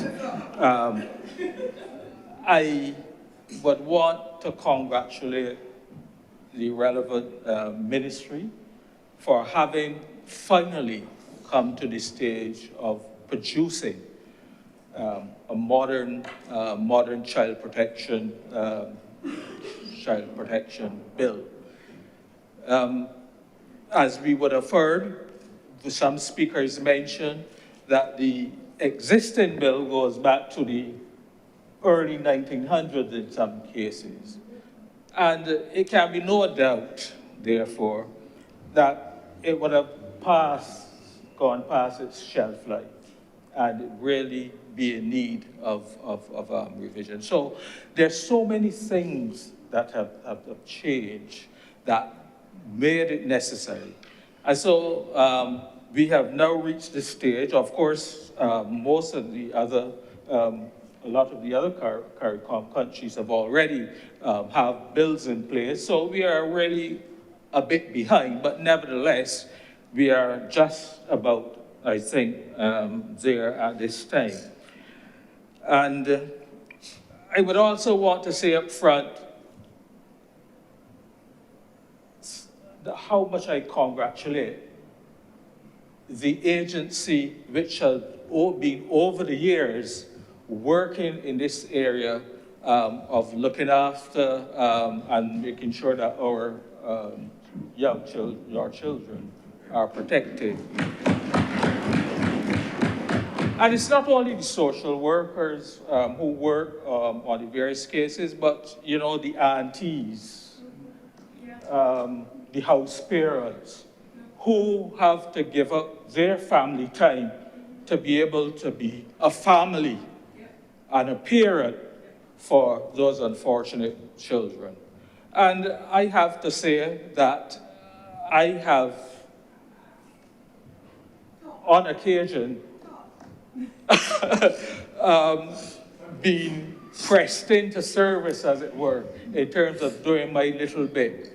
Either whether it was to take someone to a case or, you know, when there's a call in the middle of the night, the police finds a child wandering or something, and somebody had to get out of their bed and go out and deal with that case. And they are really hardworking people. I don't think that they get the praise they deserve. Too often we have too many armchair social workers who don't really understand the key technical issues about social work. And they, you know, they get on the various talk show programs and suddenly they become experts, but not understanding all of the technical issues and so on. And so from time to time, those officers and the board have been maligned, unfortunately. But I think there are lots of good things about this bill. And I would also like to congratulate the committee, the committee that worked on it. If the 800 plus pages, I believe, about 800 pages, I believe it is any indication of the level of work and the volume of consultation and listening to the presentations of various members of the public and explaining to them what the bill, what the legislation was trying to achieve, if that is any indication, if all of that is any indication, I think that good will definitely come out of this bill. One of the really good things I want to see, and I think it was Senator Rogers or one of the other senators who spoke before mentioned, is this whole issue of if you see something, say something. And we cannot, anything that we need to put in place to ensure that we protect our children, who are the vulnerable ones the most vulnerable ones in our society, is really welcome. And I understand that, you know, you've had situations where from time to time something has happened in a school, and the school doesn't want to report it to the authorities because you don't want to bring the school into disrepute. But that cannot be overall in the interest of looking after the welfare of our children. And so I think that is one of the really good things which should come out of this bill. Something else I would like to suggest also, and I've seen from time to time in the press where there's a charge brought against an alleged perpetrator. And the parent sometimes come forward and says they don't want the child to give evidence in the case. And, you know, they give several reasons. They don't want them to have to go through the whole, they don't want them to go through the trauma of the abuse which they had suffered in the past.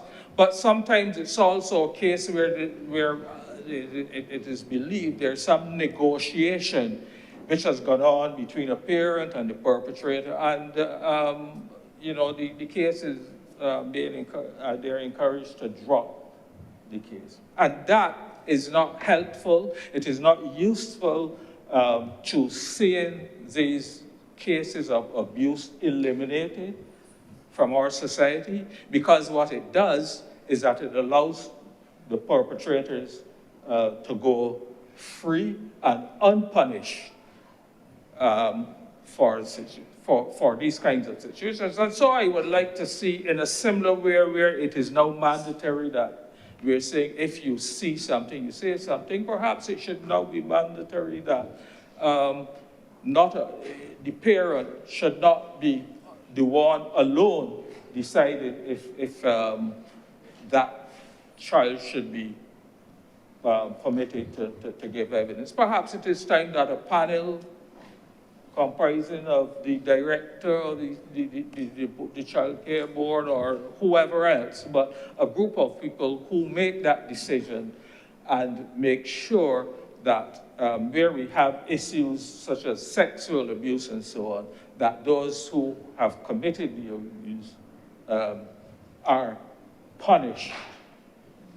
And I don't know how that would work, but I certainly would like to see, because we all know that there are, if there are, and I believe the minister would have reported when he made his opening debate, when the actual, this debate started back in 2023, and he gave some indication of the level of abuse cases. I believe they were in excess of 600 in a number of years, and they were increasing and they were going up.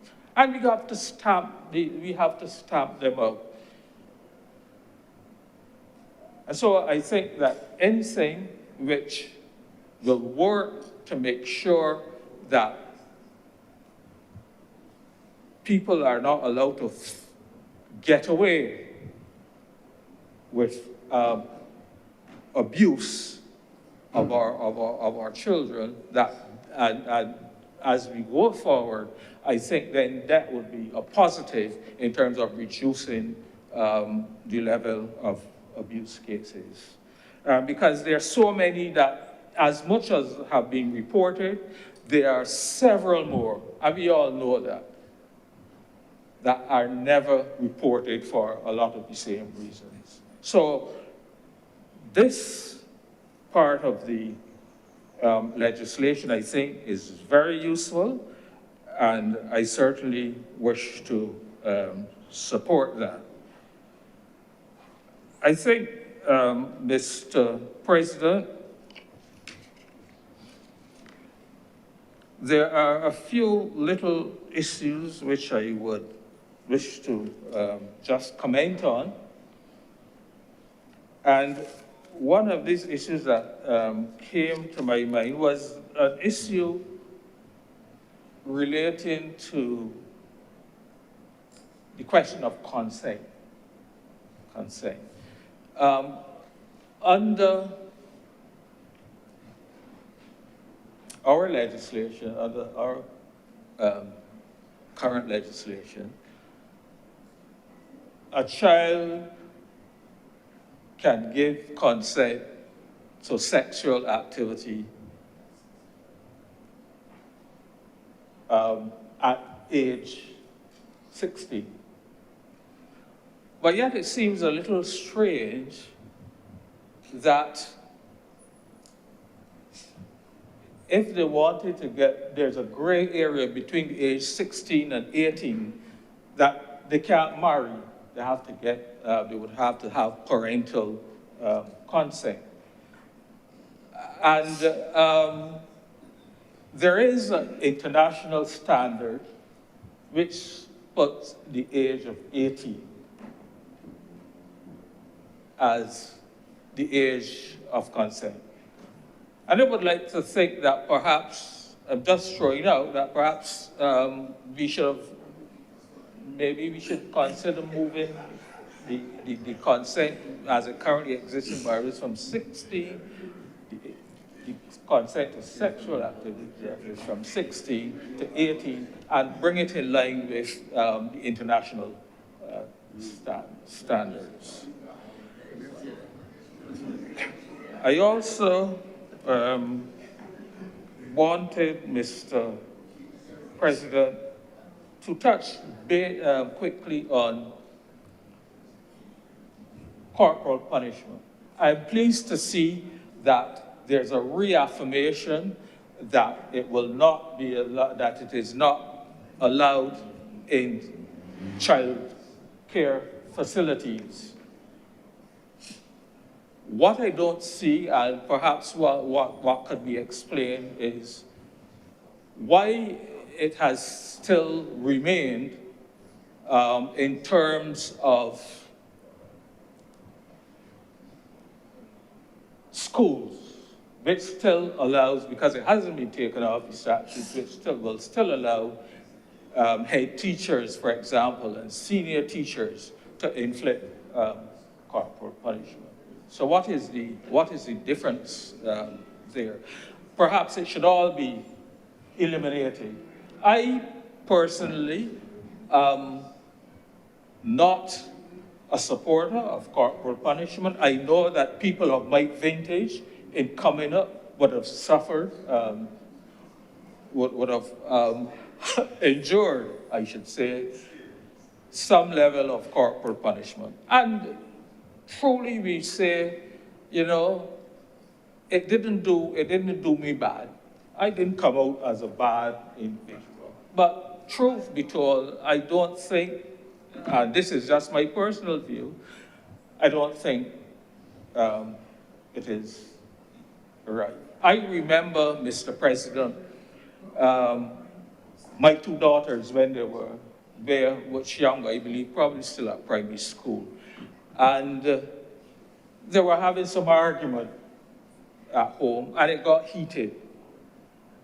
And I decided I was going to inflict some level of punishment. I happened to be reading the daily newspaper, the Nation newspaper at the time, and I rolled it up. Now, it was a Tuesday Nation. Now, if you know, the Tuesday Nation is the most flimsy paper of the week.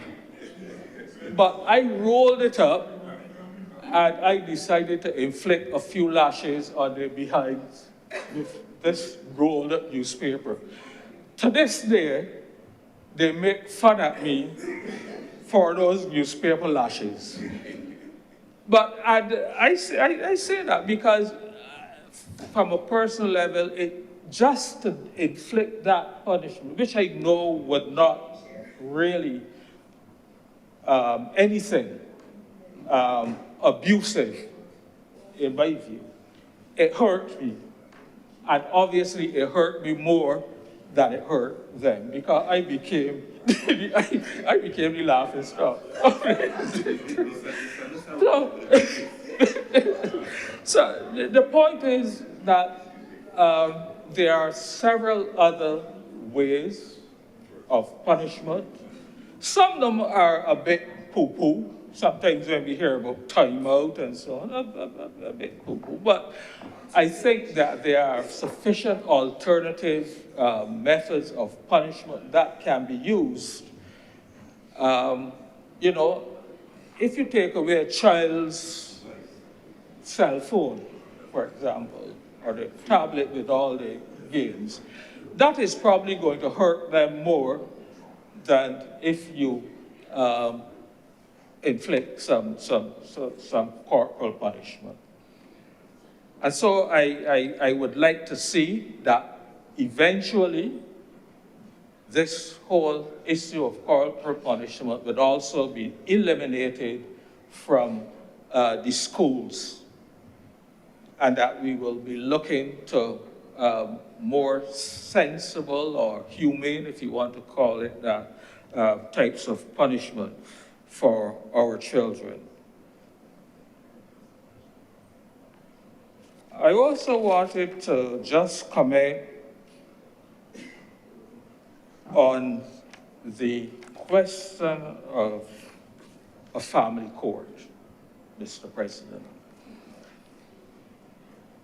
I believe the time is right for a family court.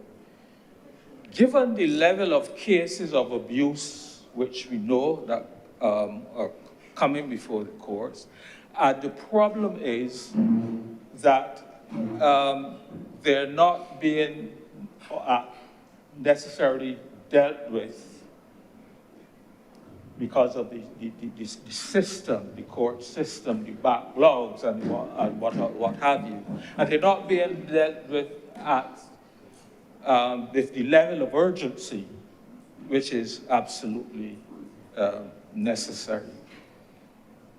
And I think that a court set aside to deal specifically with these child issues and other family issues would more likely be a step in the right direction in ensuring that you have a more efficient system of dealing with such cases.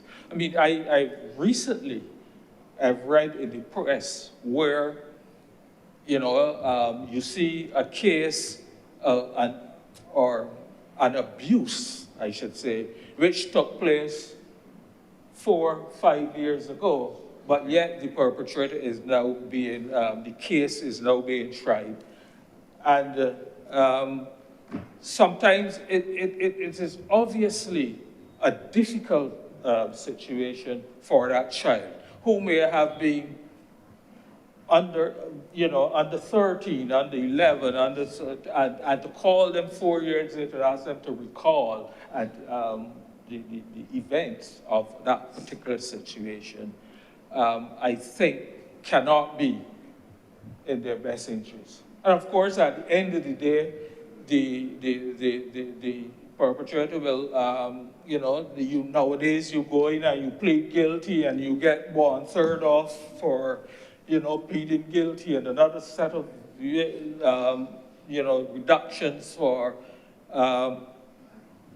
cooperating with the police and this and that, and then you end up that the individual spends very short periods as punishment, or maybe not anything at all. So I think we need to see that those cases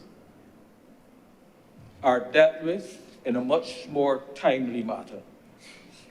And while I'm on this issue, Mr. President, I also want to mention another issue, which is a kind of a court-related as well, and an issue relating to punishment.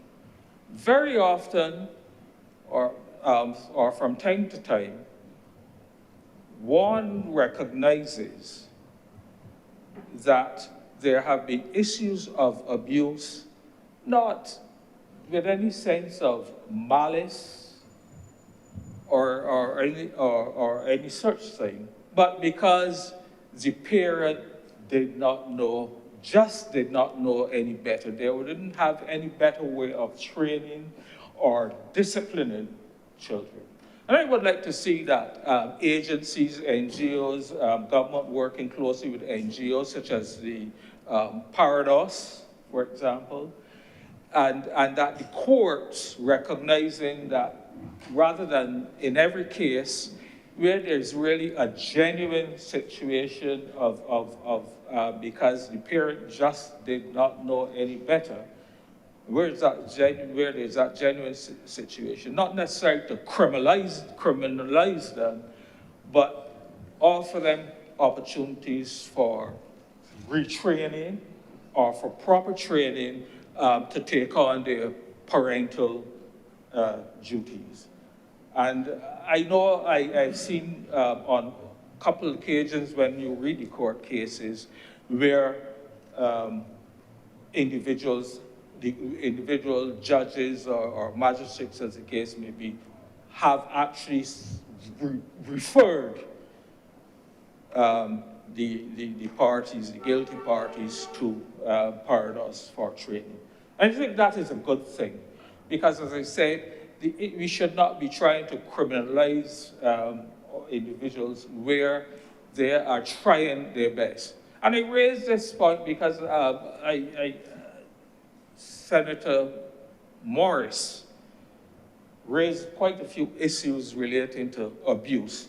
And I don't want to go back over that obviously, but I just wanted, there's one particular one which I remember, which happened, I think it was last year, or maybe earlier this year, reported again in the press, where this parent, a father,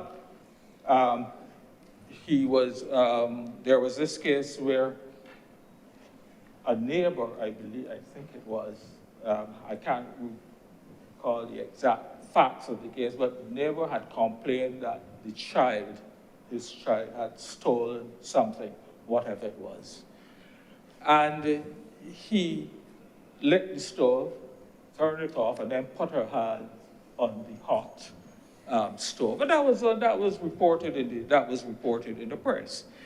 Now that is a strange one. I don't condone abuse. I really would advocate punishment and serious punishment for abuse. But that case was funny because when you heard that parent's side of the story, you recognize that he was just trying to do his best to raise that child to be honest and to be at best. But that he knew no better, that is all he knew. And he felt that that punishment would stay here forever thereafter. And this is why I think I raised the point, because I think that training, training in parenting is so important for, those type of issues, but also for the younger mothers, for example, who raising children in their teenage years, for example, and they really are people who need that kind of training. And so I want to emphasize that I think that is also very important. Finally, Mr. President, just let me raise the issue, and I don't know where we are. We've been hearing for a long time. This is not a direct, as it were, issue relating to child protection as such, but it has to do with the whole question of the amalgamation of the social services. And I raise it because I think that there are, in a lot of cases, various overlaps and inefficiencies in the various social services because they're acting as different entities and not necessarily communicating and so on at the level that is necessary. And so I would like to think that if this new body, which has been hinted at for quite a long time, can be up and running, a level of efficiency and economy in terms of services and so on can actually be achieved. We, of course, must ensure that government must, of course, ensure that when that the new department comes into force, that it is properly staffed with the requisite number of social workers, psychologists, and so on, that will be necessary to have that department functioning as it should. But I would also suggest that a legal department that there be some legal department within that department, because there are a number of legal issues which the social workers and others have to deal with and work through. And they really need to have that level of legal advice and so on. And so I think that would be useful in making the department that much more efficient. And so I look forward to that legislation coming and we moving forward.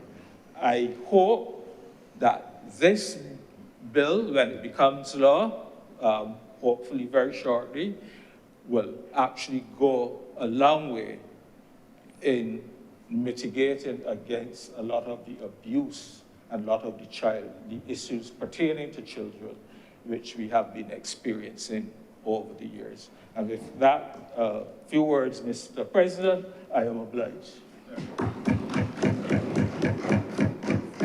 Thank you very much, Senator Nurse.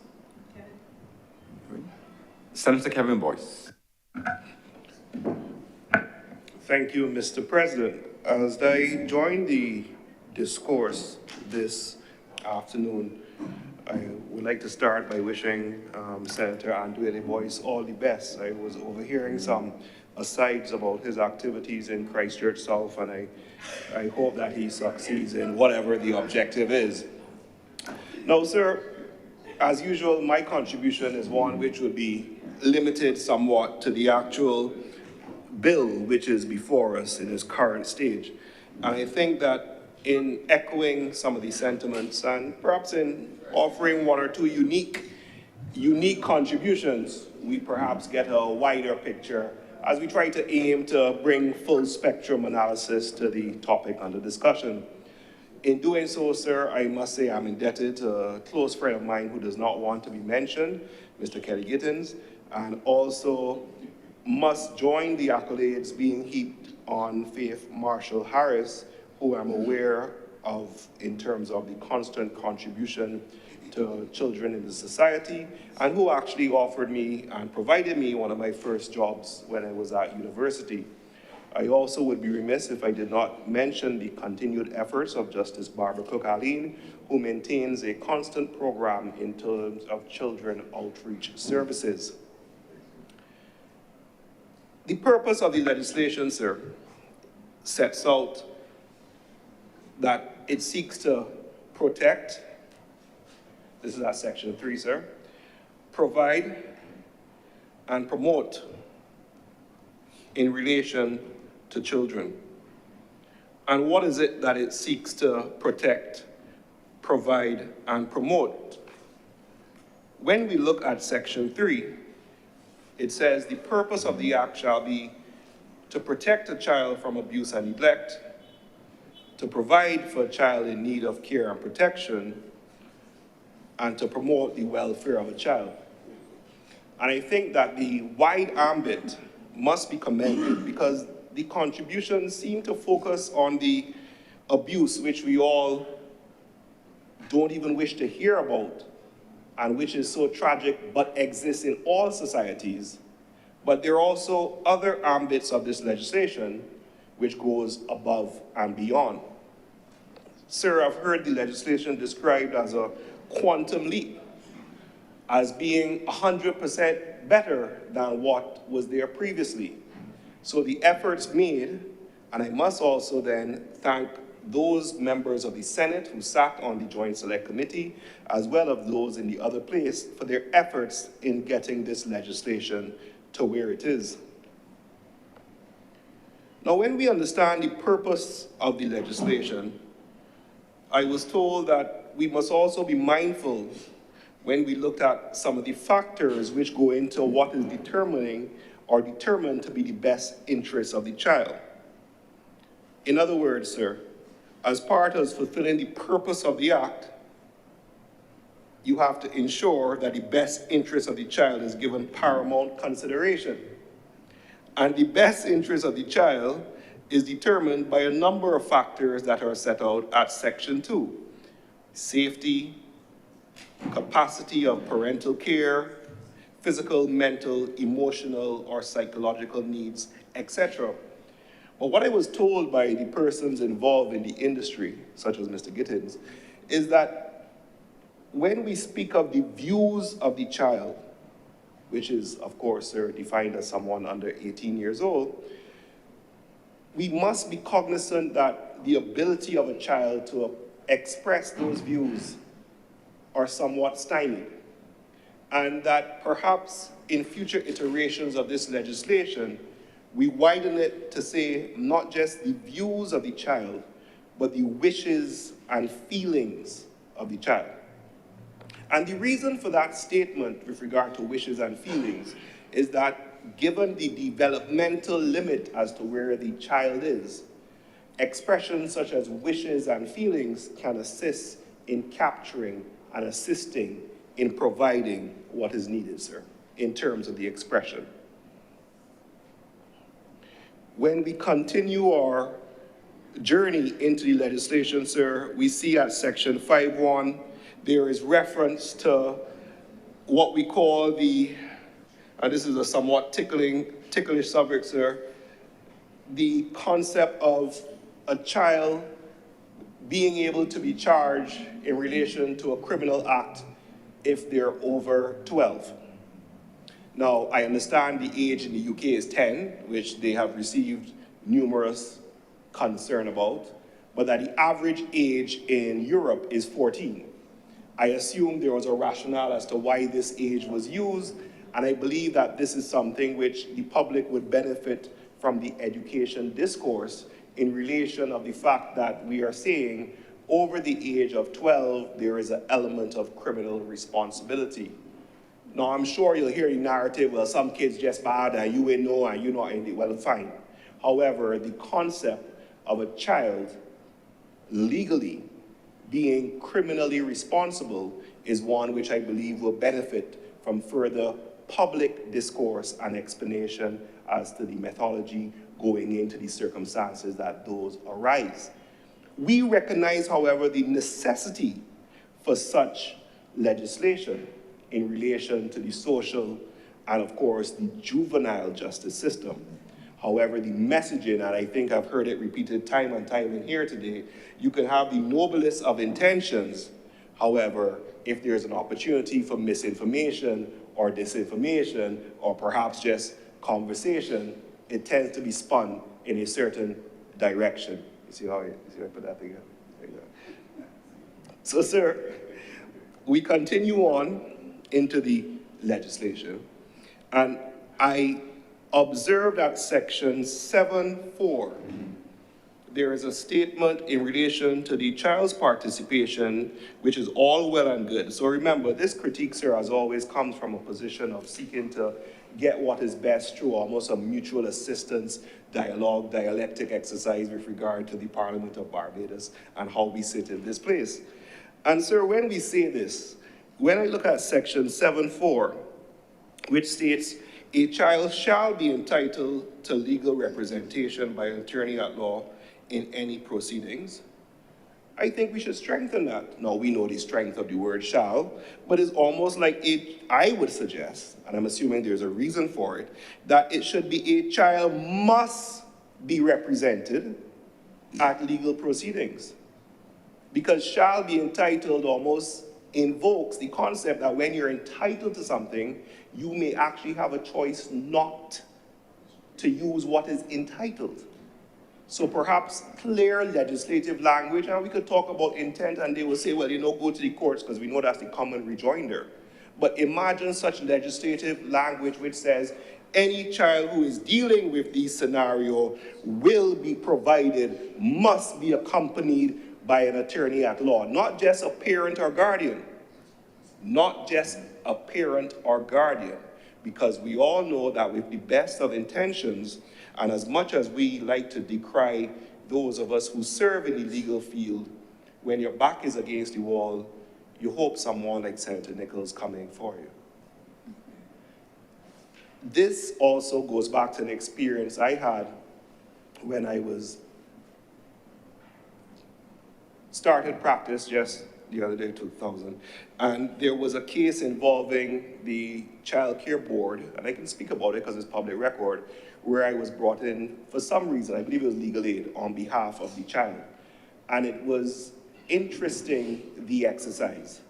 And I would just say, coming out of the exercise, the system being what it is, or was, or perhaps shall be, will come to a stage where the persons who are involved, who are doing so much consistently, are somewhat burdened in their task.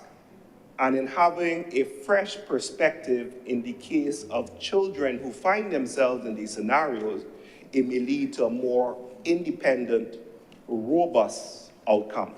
So that's just my contribution in terms of that piece of the legislation, sir.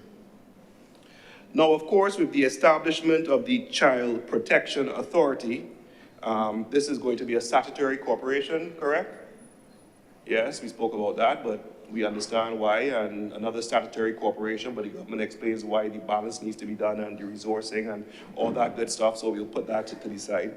The most important part, sir, is I would like this to be put within the sacred vault of the promises made, promises kept category that the government has. You see, this is so important, sir. This is so important, sir, that this nascent body, if it is not properly funded, will not be able to achieve these lofty goals. So we will sit down here, we will give the rhetoric, we will tell all the horror stories that we hear, we will say all these things. So I am asking that this put in the promises made, promises kept category, and it is executed and funded to allow the job to be done. And what's going to be necessary for this job to be done, sir? Firstly, as is set out in the legislation, adequate staffing, and we know we do have the educational resources of individuals in Barbados who are qualified to provide the assistance. I would, however, proffer, sir, that one of the benefits I got on a IVLP program to the United States was that the persons who serve in these roles should, and I don't know if we have the resources, so of course these are all just suggestions, should be offered a stringent mental assistance and review program. Because what they recognize in America is that the persons who have to deal with these cases of the children who are impacted have literally to be rotated out of the care system after a certain period before they start to be invariably impacted by what they see. So in the instance of judges in their juvenile court, they're rotated every 9 months. Now I know we don't have the resources, but certainly allow for the mental health coverage and the mental and psychiatric and psychological needs because of what they see. We sit down here and we tell these stories for whatever reason, but there is an impact, not only on the children, not only on the parents, but also on the caregivers that needs to be considered. Another area, sir, in terms of the funding, will, as always, be a request for education to explain what is being done. Now, I said education previously in terms of the rights of the child and the different areas, but also education in terms of we know what will happen when this bill is passed. We know the counter reaction, we know the statements that will be made on social media. So let's look at a section like section 24, which calls for mandatory reporting. Now, this list is what we will call exhaustive or non-exhaustive, because at the end of section 24, after they list all the persons who have to do the reporting, they say any other person, and this is at 24I, 1I, any other person who by virtue of the nature of their work owes a duty of care to a child. We could argue that 6 ways from Sunday, sir. So when you have legislation like this, which we understand the intent, which is, as Senator Rogers said, if you see something, say something, and the legislation is certainly encouraging or compelling that you do so, we need to make sure that persons understand. The section applies to parents, medical practitioners, administrator of a hospital, school principal, social worker, law enforcement officer, internet provider, any person who provides health care, welfare, education, religious, child care, law enforcement, and then any other person who by virtue of their work owes a duty of care to a child. That's a wide net. But we understand why it's being cast.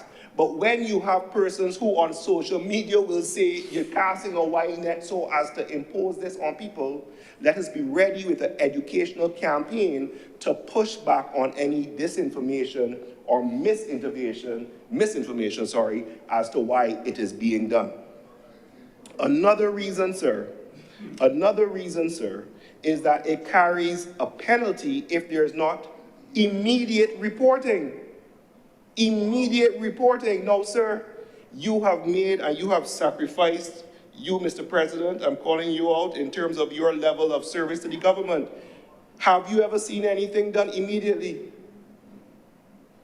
Immediately in the civil service, sir, and in legislation, two different things. So we need to be cognizant that while we support the aims and the objectives of legislation, there are persons out there with various agendas who will seek to use it to cause issues. So be ready. That's all my suggestion is to the government.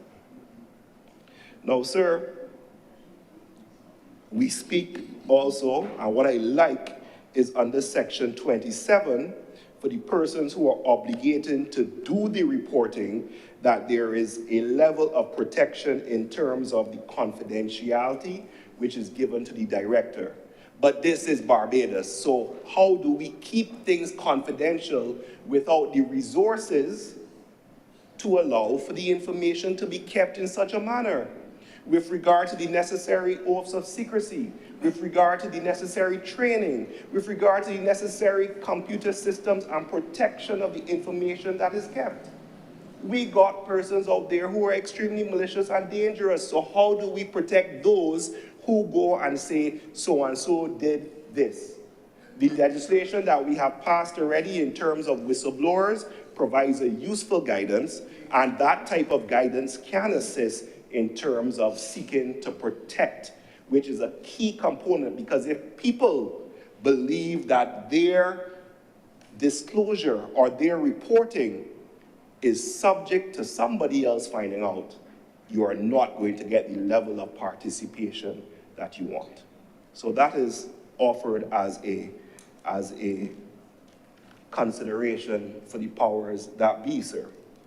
Now, there is, of course, another reference to the immediate, and I'll repeat the concept of immediate in the subject. Matter of fact, don't even let me limit it to the public service, sir.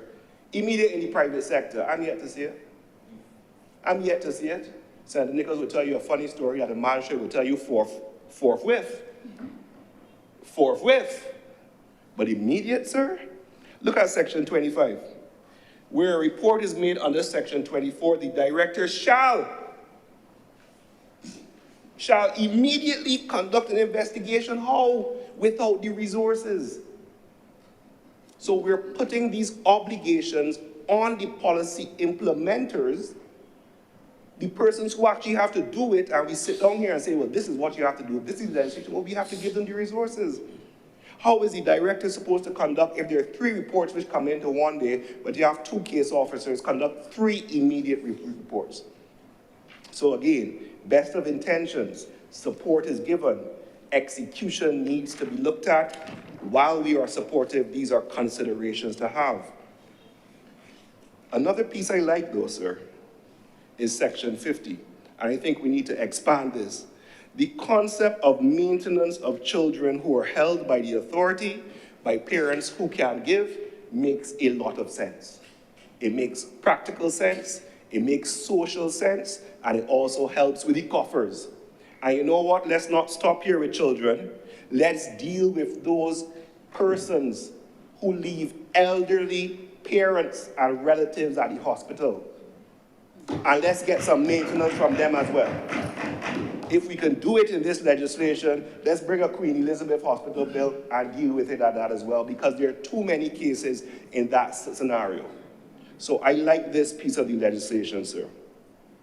Now, sir, I note with interest that at section 52, there is the contemplation of the foster care and the regulations that need to be made.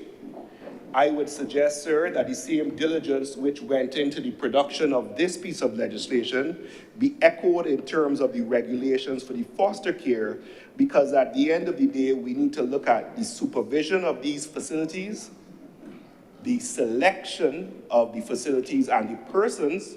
In other words, just like in the case of adoption and these other things, you have to have a certain amount of means, a certain type of character, police certificate, mental acumen, all this other good stuff to say that you're fostering our nation's children.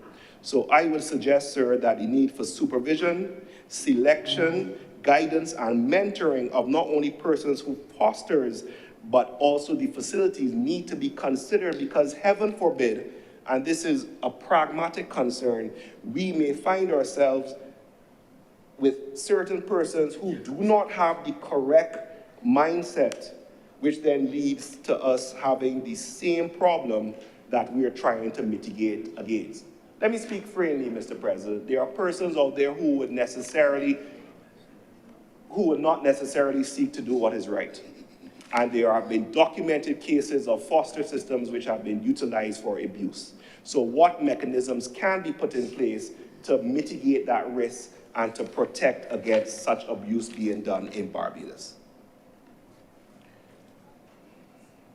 Now, sir, I am in support of the no corporal punishment as set out by Senator Chad Blackman. His net was a bit wider. I think he said nowhere in Barbados should there be corporal punishment. Yes, Senator Blackman. Mr. President, sir, point of order, I said very clearly that in a modern Barbados that there should be no form of physical abuse. I am getting this. Thank you for the clarification. In this modern Barbados, there will be no form of physical abuse. And I like the fact that we start with this legislation which says no corporal punishment in child care. Similarly to Senator Nurse and Senator Blackman, I'm a father of a girl child. And I keep threatening. In 8 years, I haven't done it yet, but I keep threatening the lash apocalypse. And whenever the lash apocalypse is delivered, Mr. President, it'll be severe. But so far, it's just been a threat to give these lashes. Now, while we may feel that way, we need to recognize that we were raised certainly in an educational system where blows were given to reinforce the point that was being made. So you may not know, but I had some of my education in Trinidad, Mr. President, and in this vocab, every morning, you used to have to sit, and when we were studying for common entrance, you had to do your vocab. So you start off with the word hate, first chap in the line, abhor, next mine line, detest, next mine line, dislike, next mine line, blows. So that is how we were taught. Now we are moving away from that as a society, recognizing that, hey, maybe this is not how we do it, but we need to be mindful that where we are coming from. Where we are coming from. I heard Senator Nichols at lunch, I would tell tales out of school talking about saying the multiplication tables.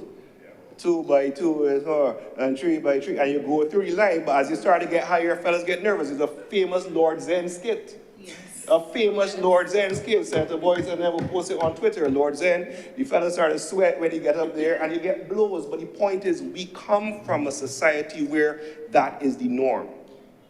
And that is how we were exposed. Now then we go and we say there should be no corporal punishment.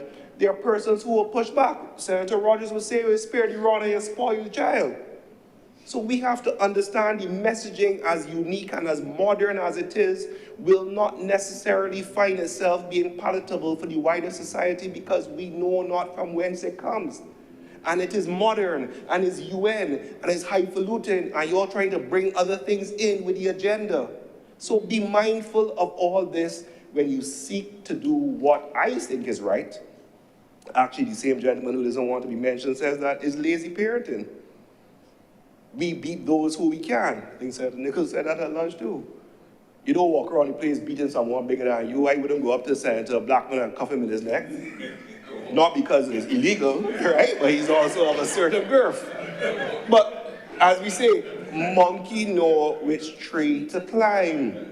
So when we talk about this concept of blows and we talk about why we ought not to do it, understand why there's going to be pushback, but we all recognize that we need to move away from it. I think that's a given, sir.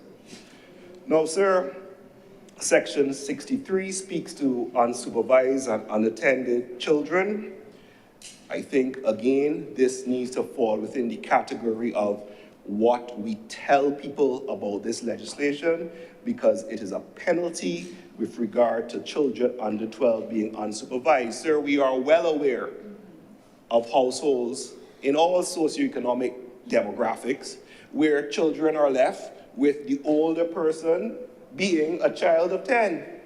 We see children walking on our roads going to school, and I am shocked at the age which they're walking by themselves. Is that not an unattended child? Walking on the road, is that not dangerous? So we have to be careful with the best of intent what can happen with this type of legislation unless it is adequately rolled out. Education is performed as to the cause and effect and the meaning and the penalties and guidance given to those who have to implement when it comes forward. Sir, no issues with Section 64, cruelty to children. It is wide, and of course the objective is to protect a child for abuse. At the end of the day, full support for this legislation. I've heard the commentary about society and where we are, but not that we should find any comfort in this, but this is the way of the world. The world is sometimes a dark place. So let's come together and try to be each other's keeper and recognize that when you see that child on the road in Barbados, it's not somebody else's child, you know, it's our child. Yes. It's the collective Barbadian, it is our child. So in commending this legislation, sir, just remember one thing. You see that list that talk about persons who have responsibility in case of immediate reporting? At the end of the day, all of us have that responsibility. I thank you, Mr. President. Thank you very much, Senator Kevin Boyce. Senator Nichols. Mr. President, I'm grateful for the opportunity later in the day to make a small contribution to the bill under consideration before the Honorable Senate. Sir, one of the lasting impressions on me as a young lawyer was coming to the aid of a friend who was in despair because he was picking up his children, aged 3 and 5, from the school, nursery school and primary school, because the teachers were complaining that his children were in distress, and the mother had brought them to school and they were in obvious distress. It happens that the mother's husband had beat both the 3-year-old and 5-year-old with a belt to the extent that those lashes left marks and blood in the children, 3 and 5-year-old. And he was in despair because he was contemplating what he can do to this man. And I had no pretension to do or deal with family law matters. It is not my forte, it was never my calling. I didn't even do family law at the university.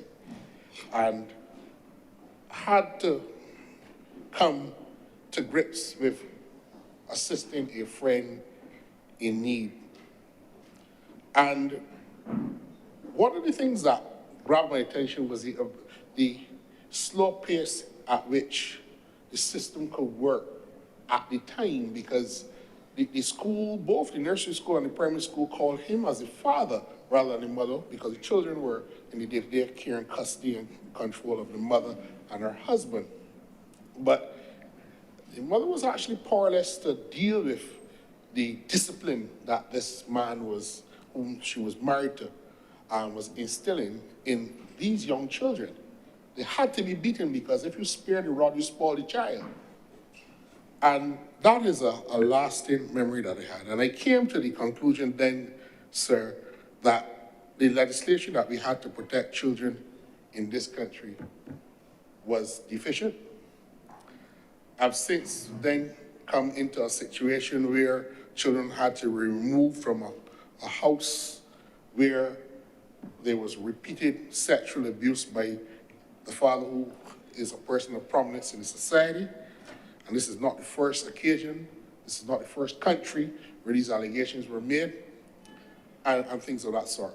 These are a couple of examples that I, who don't practice family law or get involved in these matters, have encountered in my, according to the Senator Boyce, I'll say it loudly, in my 24 years at the bar. And I don't practice in this area. I remember, Chair,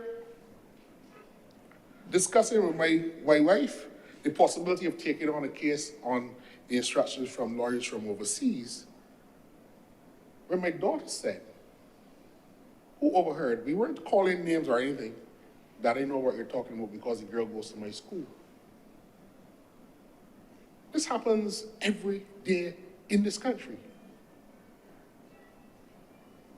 Mr. President, I don't mean to detain the business of the Senate today, but I would find it difficult to remain silent if a debate of this nature were to pass and I were not to lend my contribution to the work that government has done to put this bill together. And I'm speaking a little bit more restrained than I normally would. Legislation doesn't excite me in a way to come up and speak to it, because what we are trying to deal with here in putting a regime, a modern, comprehensive, coherent regime for child protection in Barbados is really too long in coming. And one of the things that strikes me is that we have too many ancient, vintage, Victorian laws in a country that has celebrated 50 years of independence a long time ago. There is no justifiable excuse for us to be still having piecemeal approaches to dealing with social problems that are created in the country, particularly as it relates to children. We've had, from 2007, a lot of reports, the Child Protection Assessment, Child Protection in Barbados, and the need for national reporting protocols since 2007. In 2013, there was a review of the Child Care Board. In 2014, there was a review of the laws relating to children, women, and their families. And Senator Boyce made reference to the work of our child advocate, Faith Marshall Harris, and the tireless work she and her organization and her affiliations do on behalf of Champion Children. We've also had the white paper on laws related to children, women, and families in 2015, and various other reporting protocols from the international treaties to which Barbados is aligned to, requiring us to make these mandatory reporting situations. All of these assessments have, for the last 10 or so years, have indicated to us that our laws relating to the protection for children is deficient. The legal system is deficient. So that one of the things that I admire about the work of this government is that we are not shy to dismantle, break down, and rebuild the institutions in this country to make them fit for purpose and to make them coherent within the context of the world that we live in. This bill, the Child Protection Bill, does that. And I think my colleagues dealt with a lot of the misinformation circulating in other places that sought to give some sinister motivation behind the efforts of government in this regard. And I recall the admirable attempt by a young attorney at law and his colleagues in drafting the bill from scratch. And obviously in the context of a political opposition, the media gave a lot of attention to their concerns, but when pressed, the bill was drafted without a lot of, or the model that they had was drafted without any consultation with the agencies that interact with children, whether it be the government agencies or agencies from the fourth sector and so forth. What we have, Mr. President, is something that I believe that we can be proud of, and I think that the approach of the government by way of the Parliamentary Select Committee process to engage the parliamentary bodies, both the House and Senate, and also the members of the public, stakeholders, when it comes to major pieces of legislation, is a step in the right direction. It is new to Barbados, and I believe, Mr. President, that it is something that is essential because we get the opportunity to bring the best version of legislation to Parliament for final progression through its various readings. Mr. President, the notion of the best interest of the child is something that is widely understood within the context of international law and indeed in our own domestic legal framework. The existing mantra that you would hear is when there's a matter of the child involved, is what is in the best interest of the child becomes paramount. Now, I do agree that Senator Boyce's comment in terms of respect for the views of the child, but I would dare say that in legislation such as this, you would expect a court to give a broad interpretation towards like the views of the child and not to limit it to any specific or dictionary interpretation as to what the word views are. Given the importance and the contextual place of the international rights that are in the International Convention on the Rights of the Child, I would think that you cannot limit the interpretation of the views of the child to be as narrow as may be the suggestion. But I do accept that there is the scope for the limited interpretation, but I would hope that our courts will be staffed with the appropriate personnel to interpret these matters on a way that is consistent with international trends in terms of how these concepts have emerged in other cases in other jurisdictions, particularly and giving good consideration to the particular circumstances which come before the court. Chair, sir, Article 19 speaks to, of the Convention, speaks to the right to protection from all forms of violence. This bill does go a certain way to make sure that in our institutional arrangements, children should be protected from all forms of violence. I would place on the record, Mr. Chair, Mr. President, that I don't support there's any legitimate, lawful, or even constitutional basis for corporal punishment. And I'm not advocating for there to be a flurry of applications before the court. But I would surmise that if it were challenged, that it would be hard-pressed for the state to convince a court that the administration of corporal punishment by the state, even in a school, might not survive any challenge to the right to be free from inhuman and degrading punishment based on the constitutional rights that we have. I don't support it, Mr. Chairman, Mr. President. And that is not because I didn't suffer from it. We all got a lot of lashes. I believe it's fair to say that my mother lashed me every day. And I don't think necessarily that I am the better or the worse for it, because it really made no difference to how we as boys operated. But I would tell you that we tried to avoid punishment from my father, who was a different kettle of fish altogether, because his was more ceremonial. And more infrequent, but you really don't want to have that kind of interaction with a retired Navy officer. But, sir, my children have not necessarily, and thus far, given rise for that infliction. And I know several of my friends and associates who I grew up with who never had to go through corporal punishment. It is insane to justify inflicting harm on a child as a means of discipline. It is inconsistent. It is unreasonable. We do not beat adults when they err. And Senator Boyce quoted me correctly. We tend to beat the people in society who can't defend themselves. It is a legacy of do as I say or let's that comes from a not too distant past.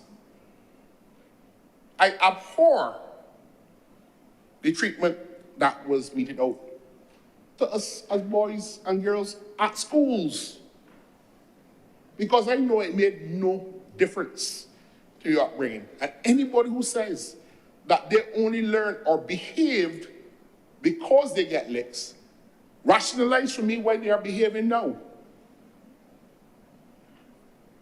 Rationalize for me why they are productive members of society. Because you were beaten? I cannot set that logic. And I applaud those parents who are more inventive in terms of the range of disciplinary measures. My grandmothers, both of them, I had the good fortune to live under their rule, never hit us.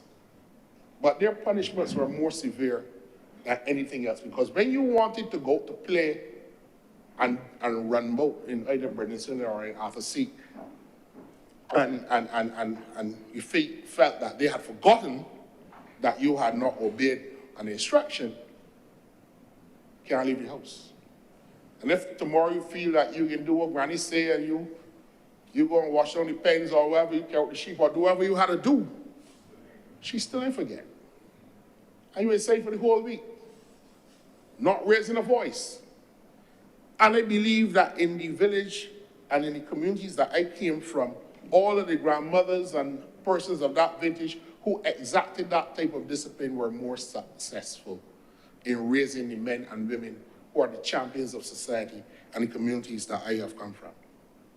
There is no need for the infliction of violence on a child, not only in government institutions, but at all. We can't tell parents what to do, but you could be like the husband of that lady who was powerless when he thought that beating a 3-year-old girl and a 5-year-old boy with a belt to the extent that they had what they call the back vella and blood in his shirt, the girl couldn't sit down because he thought that that level and degree of force was a biblical injunction ordained by God. Spare the rod, spoil the child. There has to come a time when we need to protect those children from that kind of lunacy in this society. Because there are too many children who suffer from physical violence in the name of discipline. Because when the parents get upset, they try to enact discipline as a means of redress. That is not protection of children. And if I fall on the political sword of saying that I am not on the side of corporal punishment, so be it. But that is my view. Not to say that I agree with Senator Boyce's concern about the age at which criminal liability should arise.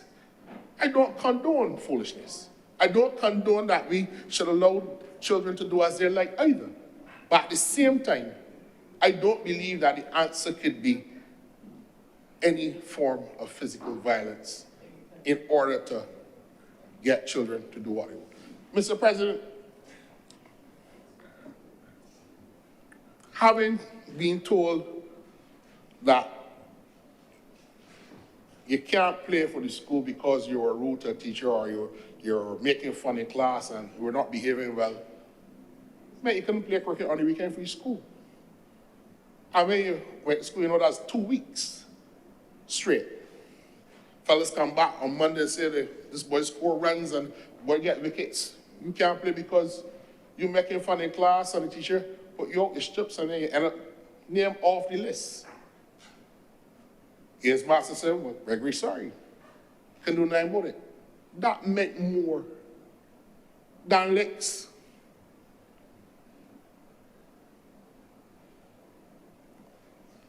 We have to accept that we have a problem in this society.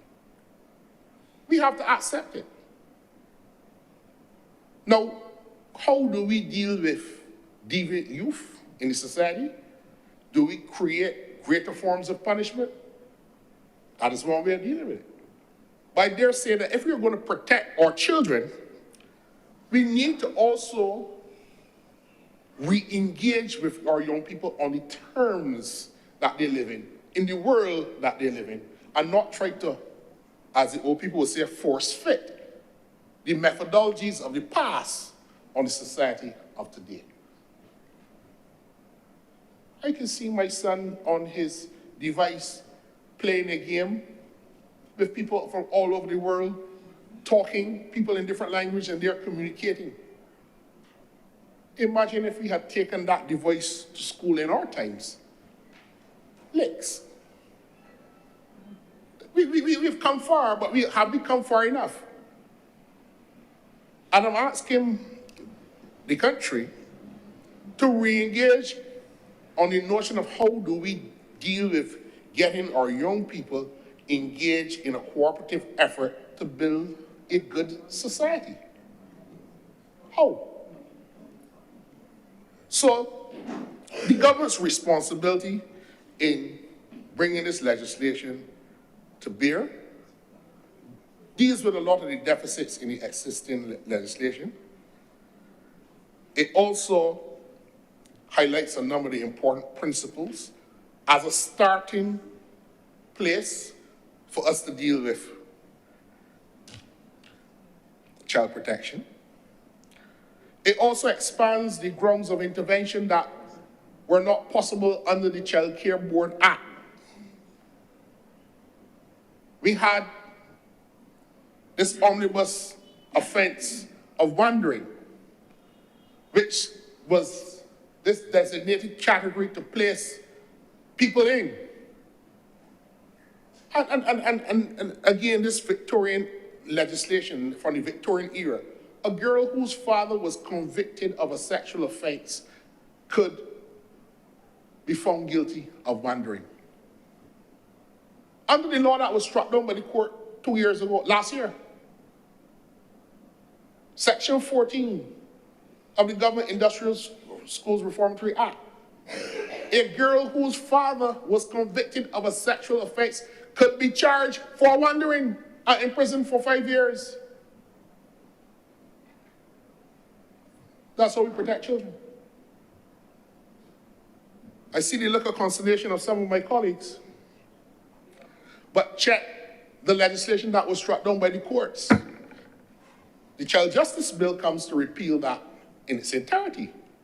But the point I'm making is that we have decided as a government to deal with this issue head on. We will get criticism because there are opponents of the government who will use every opportunity to use misinformation to generate attention to their causes.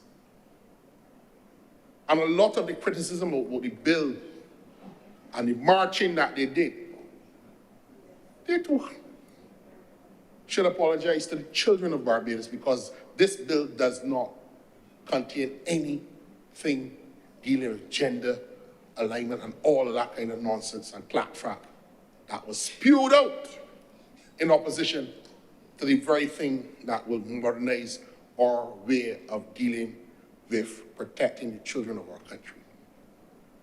Mr. President, I know time is against us and there's another national event going on, but I will close with this.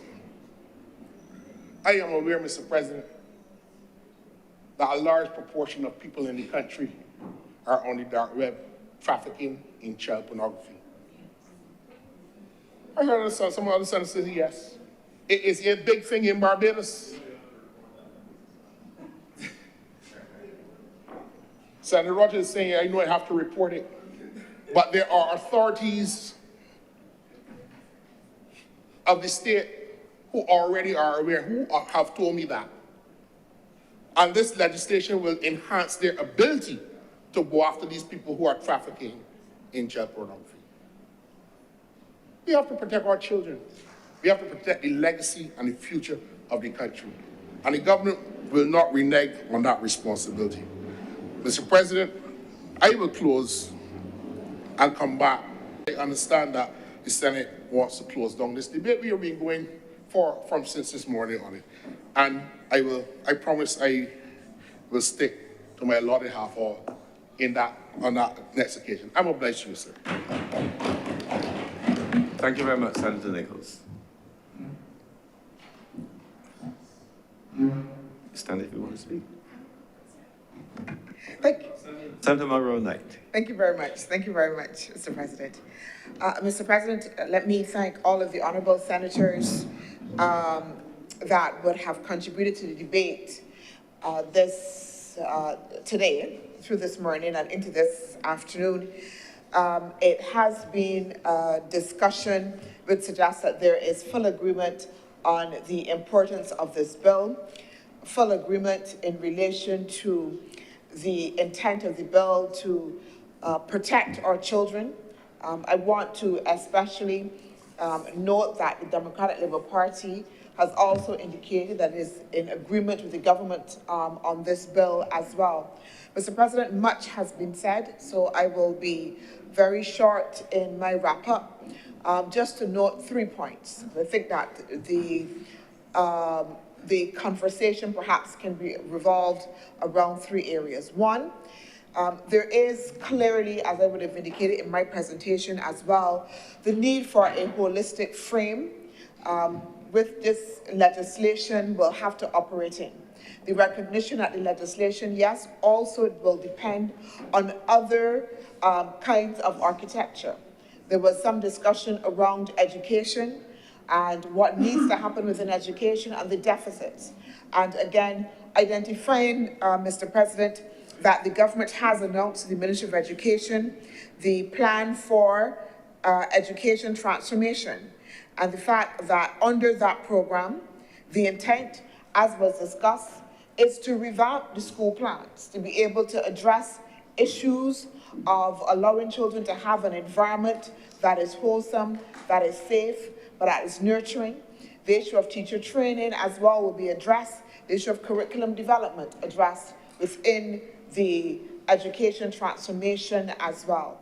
I want to also address the issues of resourcing and how we will ensure that we are able to fully implement what the Child Protection Bill indicates, not only in relation to the establishment of the authority itself, but also as well how we make sure that we deliver on the promises.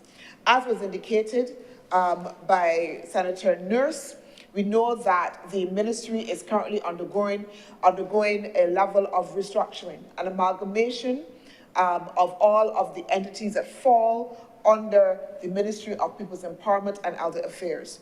And that is about streamlining the resources, ensuring that it has proper trained staff to be appropriately placed in areas where they are most needed. The government has already made a commitment, as I indicated within the budget, to making sure that we can resource the center that is proposed, Mr. President.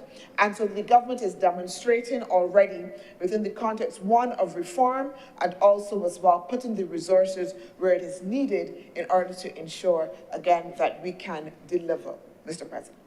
I also as well want to note in particular, there was a question in relation to the administrative penalties and the extent to which this is adequately addressed. And I want to draw attention, Mr. President, to Section 6, Clause 60, 61, and 62, which provides in great detail how those administrative penalties are to be applied, including the the time frame for the administrative penalties, including the procedures for challenging an alleged administrative contravention, and as well how the state will seek to address the issues of debt to the state in relation to the administrative penalties as well. I want to thank Senator Boyce for his indication that the government needs to have an ongoing public education campaign in order to ensure that people fully understand their obligations under the Child Protection Bill, and to also indicate that that's something that the government plans to do in terms of its ongoing outreach and work with all of the relevant stakeholders, Mr. President, in this effort to make sure, again, that we can deliver.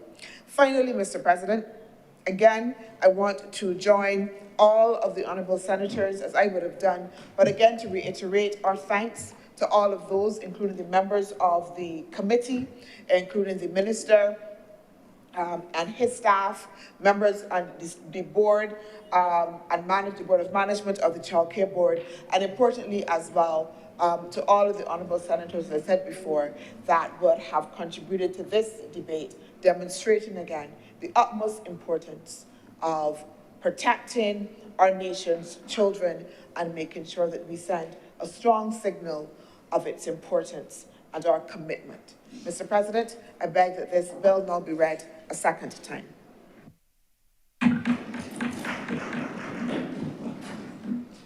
The question is that this bill be read a second time. Will all honourable senators in favour please say aye? Aye. Those against please say no. Methinks the ayes have it.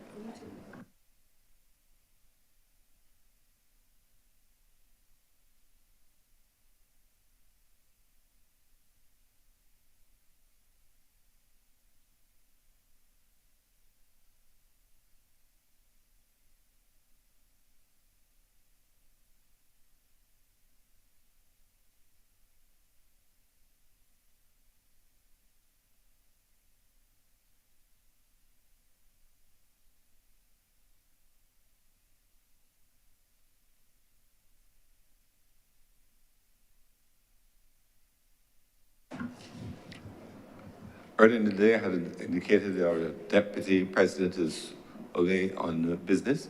Therefore, before we move the bill further, proceed with the election of an acting president. Senator Cummins. Acting Deputy President, sorry. Mr. President, I beg to move the appointment of an acting deputy president in the person of Senator the Honourable Lindell Nurse.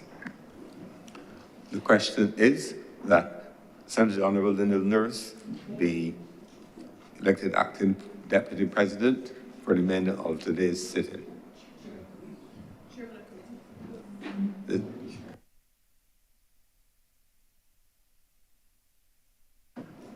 Our standing orders don't exactly describe such a person. They describe a Deputy President who is also acting, who performs the function of Chairman of the Committee. The question is that Senator the Honourable Lindell Nurse be elected as our acting Deputy President until, for the remainder of today's sitting. Will all honourable senators in favour please say aye? Aye. Those against please say no. Methinks the ayes have it. Congratulations and thank you, Senator Nurse, for your ever willingness to serve. Senator Dr. Morrow-Knight. Mr. President, I beg to move that Your Honour do not leave the chair and the Senate resolve itself into committee for further consideration of this bill. The question is that I do not leave the chair and the Honourable the Senate resolve itself in the committee for further consideration of this bill. Will those honourable senators in favour please say aye? Aye. Those against please say no. Methinks the ayes have it.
Senate is now in committee. Mr. Chairman, may we take the bill in parts? Part 1, clauses 1 through 7.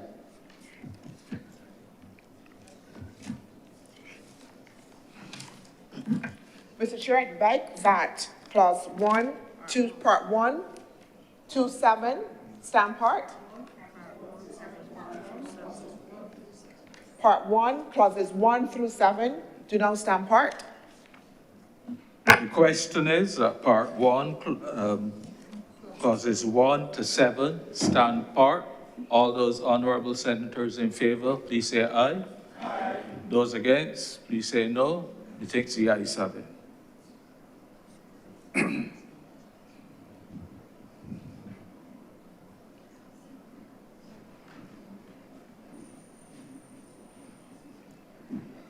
Part 2, clauses 8 to 21.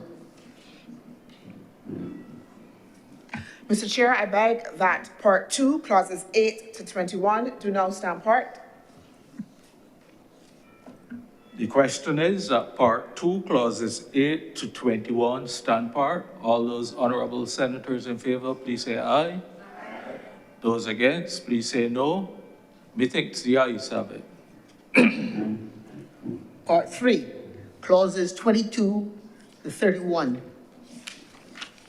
Mr. Chair, I beg that part 3, clauses 22 to 31, do now stand part. The question is that part 3, clauses 22 to 31 stand part. All those honorable senators in favor, please say aye. Aye. Those against, please say no. Methinks the ayes have it. Part 4 is clauses 32 to 50. Mr. Chair, I beg that part 4, clauses 32 to 50, do now stand part. The question is that part 4, clauses 32 to 50 do now stand part. All those honorable senators in favor, please say aye. Aye. Those against, please say no. Methinks the ayes have it. Part 5, clauses 51 to 59. Mr. Chair, I beg that part 5, clauses 51 to 59, do now stand part. The question is that part 5, clauses 51 to 59 do stand part. All those honorable senators in favor, please say aye. Aye. Those against, please say no. Methinks the ayes have it. Part 6, clauses 60 to 62. Mr. Chair, I beg that part 6, clauses 60 to 62, do now stand part. The question is that part 6, clauses 60 to 62 do stand part. All those honorable senators in favor, please say aye. Those against, please say no. Methinks the ayes have it. Part 7, clauses 63 to 66. Mr. Chair, I beg that part 7, clauses 63 to 66, do now stand part. The question is that part 7, clauses 63 to 66 do now stand part. All those honorable senators in favor, please say aye. Aye. Those against, please say no. Methinks the ayes have it.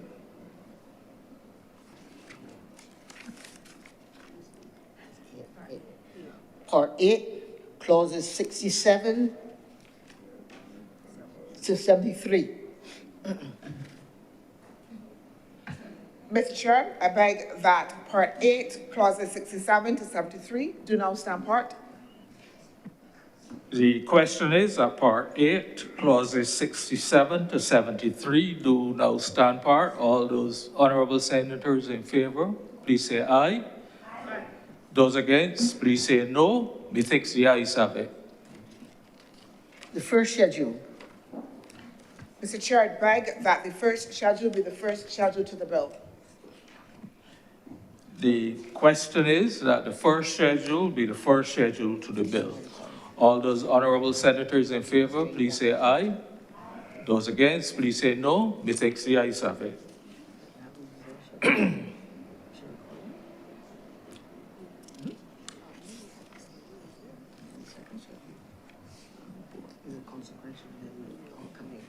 Hold on. Report. Right. Mr. Chair, I do now beg that you now report to His Honor the President the passing of one bill in committee. The question is that I do now report to His Honor the President the passing of one bill in committee. All those honorable senators in favor, please say aye. Aye. Those against, please say no. Methinks the ayes have it.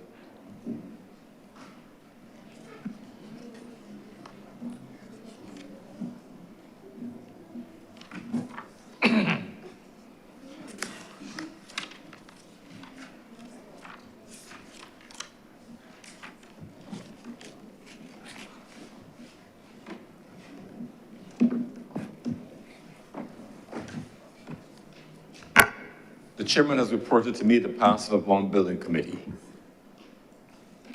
Mr. President, I do now beg that this bill be read a third time.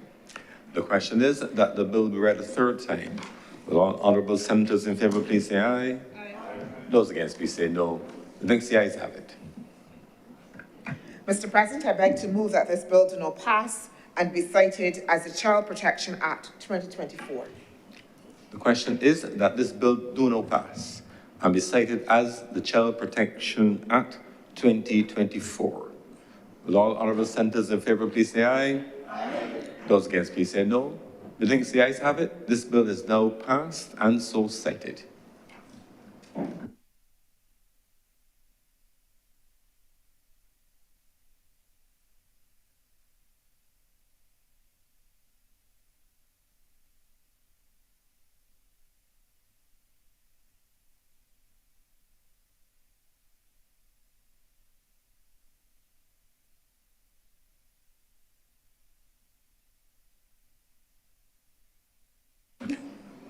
Before I invite Senator Cummins to move the adjournment, I just wanted to express thanks to the two senators who were on the Joint Select Committee, Senator Dr. Cameron Rogers and Senator John King, for their contribution to moving this matter from where it was to the passing of this one of two bills.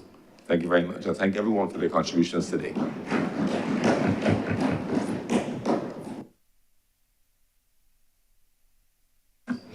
And I'm reminded that former Senator Chelston Bradford was also on the committee up to when he demitted office. I was going to make this announcement. I was going to revert to announcements, but I also want to record our thanks to former Senator Dr. Chelston Bradford, who today gifted us each with a package with his publication, Producing Food in Small Spaces, a Strategy to Improve Household Food Security in Barbados. Useful publication of 50 pages with lots of very practical, easy to absorb tips, things that we learned from our grandparents but may have forgotten along the way because of disuse. But this really requires for posterity simple things that we can each do to improve, including an economic input. There's a calculation of dollars that can be saved through employing some of the techniques there. So I want to thank Senator Dr. Bradford for putting his words into action. Senator Cummins. Thank you very much, Mr. President. And I also join my colleagues in expressing appreciation to all the honorable senators and members of the committee for their role in passing this seminal piece of legislation. This is what we came to this place to do, to change the lives of people. And so today, Mr. President, having come to the end of government business for today, I beg to move the adjournment of today's sitting of the Senate sine die, with the proviso that a notice may come out about the potential sitting of the Senate next Wednesday. The question is that this Honorable, the Senate be now adjourned, sign it aye. Will all honorable senators in favor please say aye? Aye. Those against please say no. The next, the ayes have it. The sitting is adjourned, sign it aye.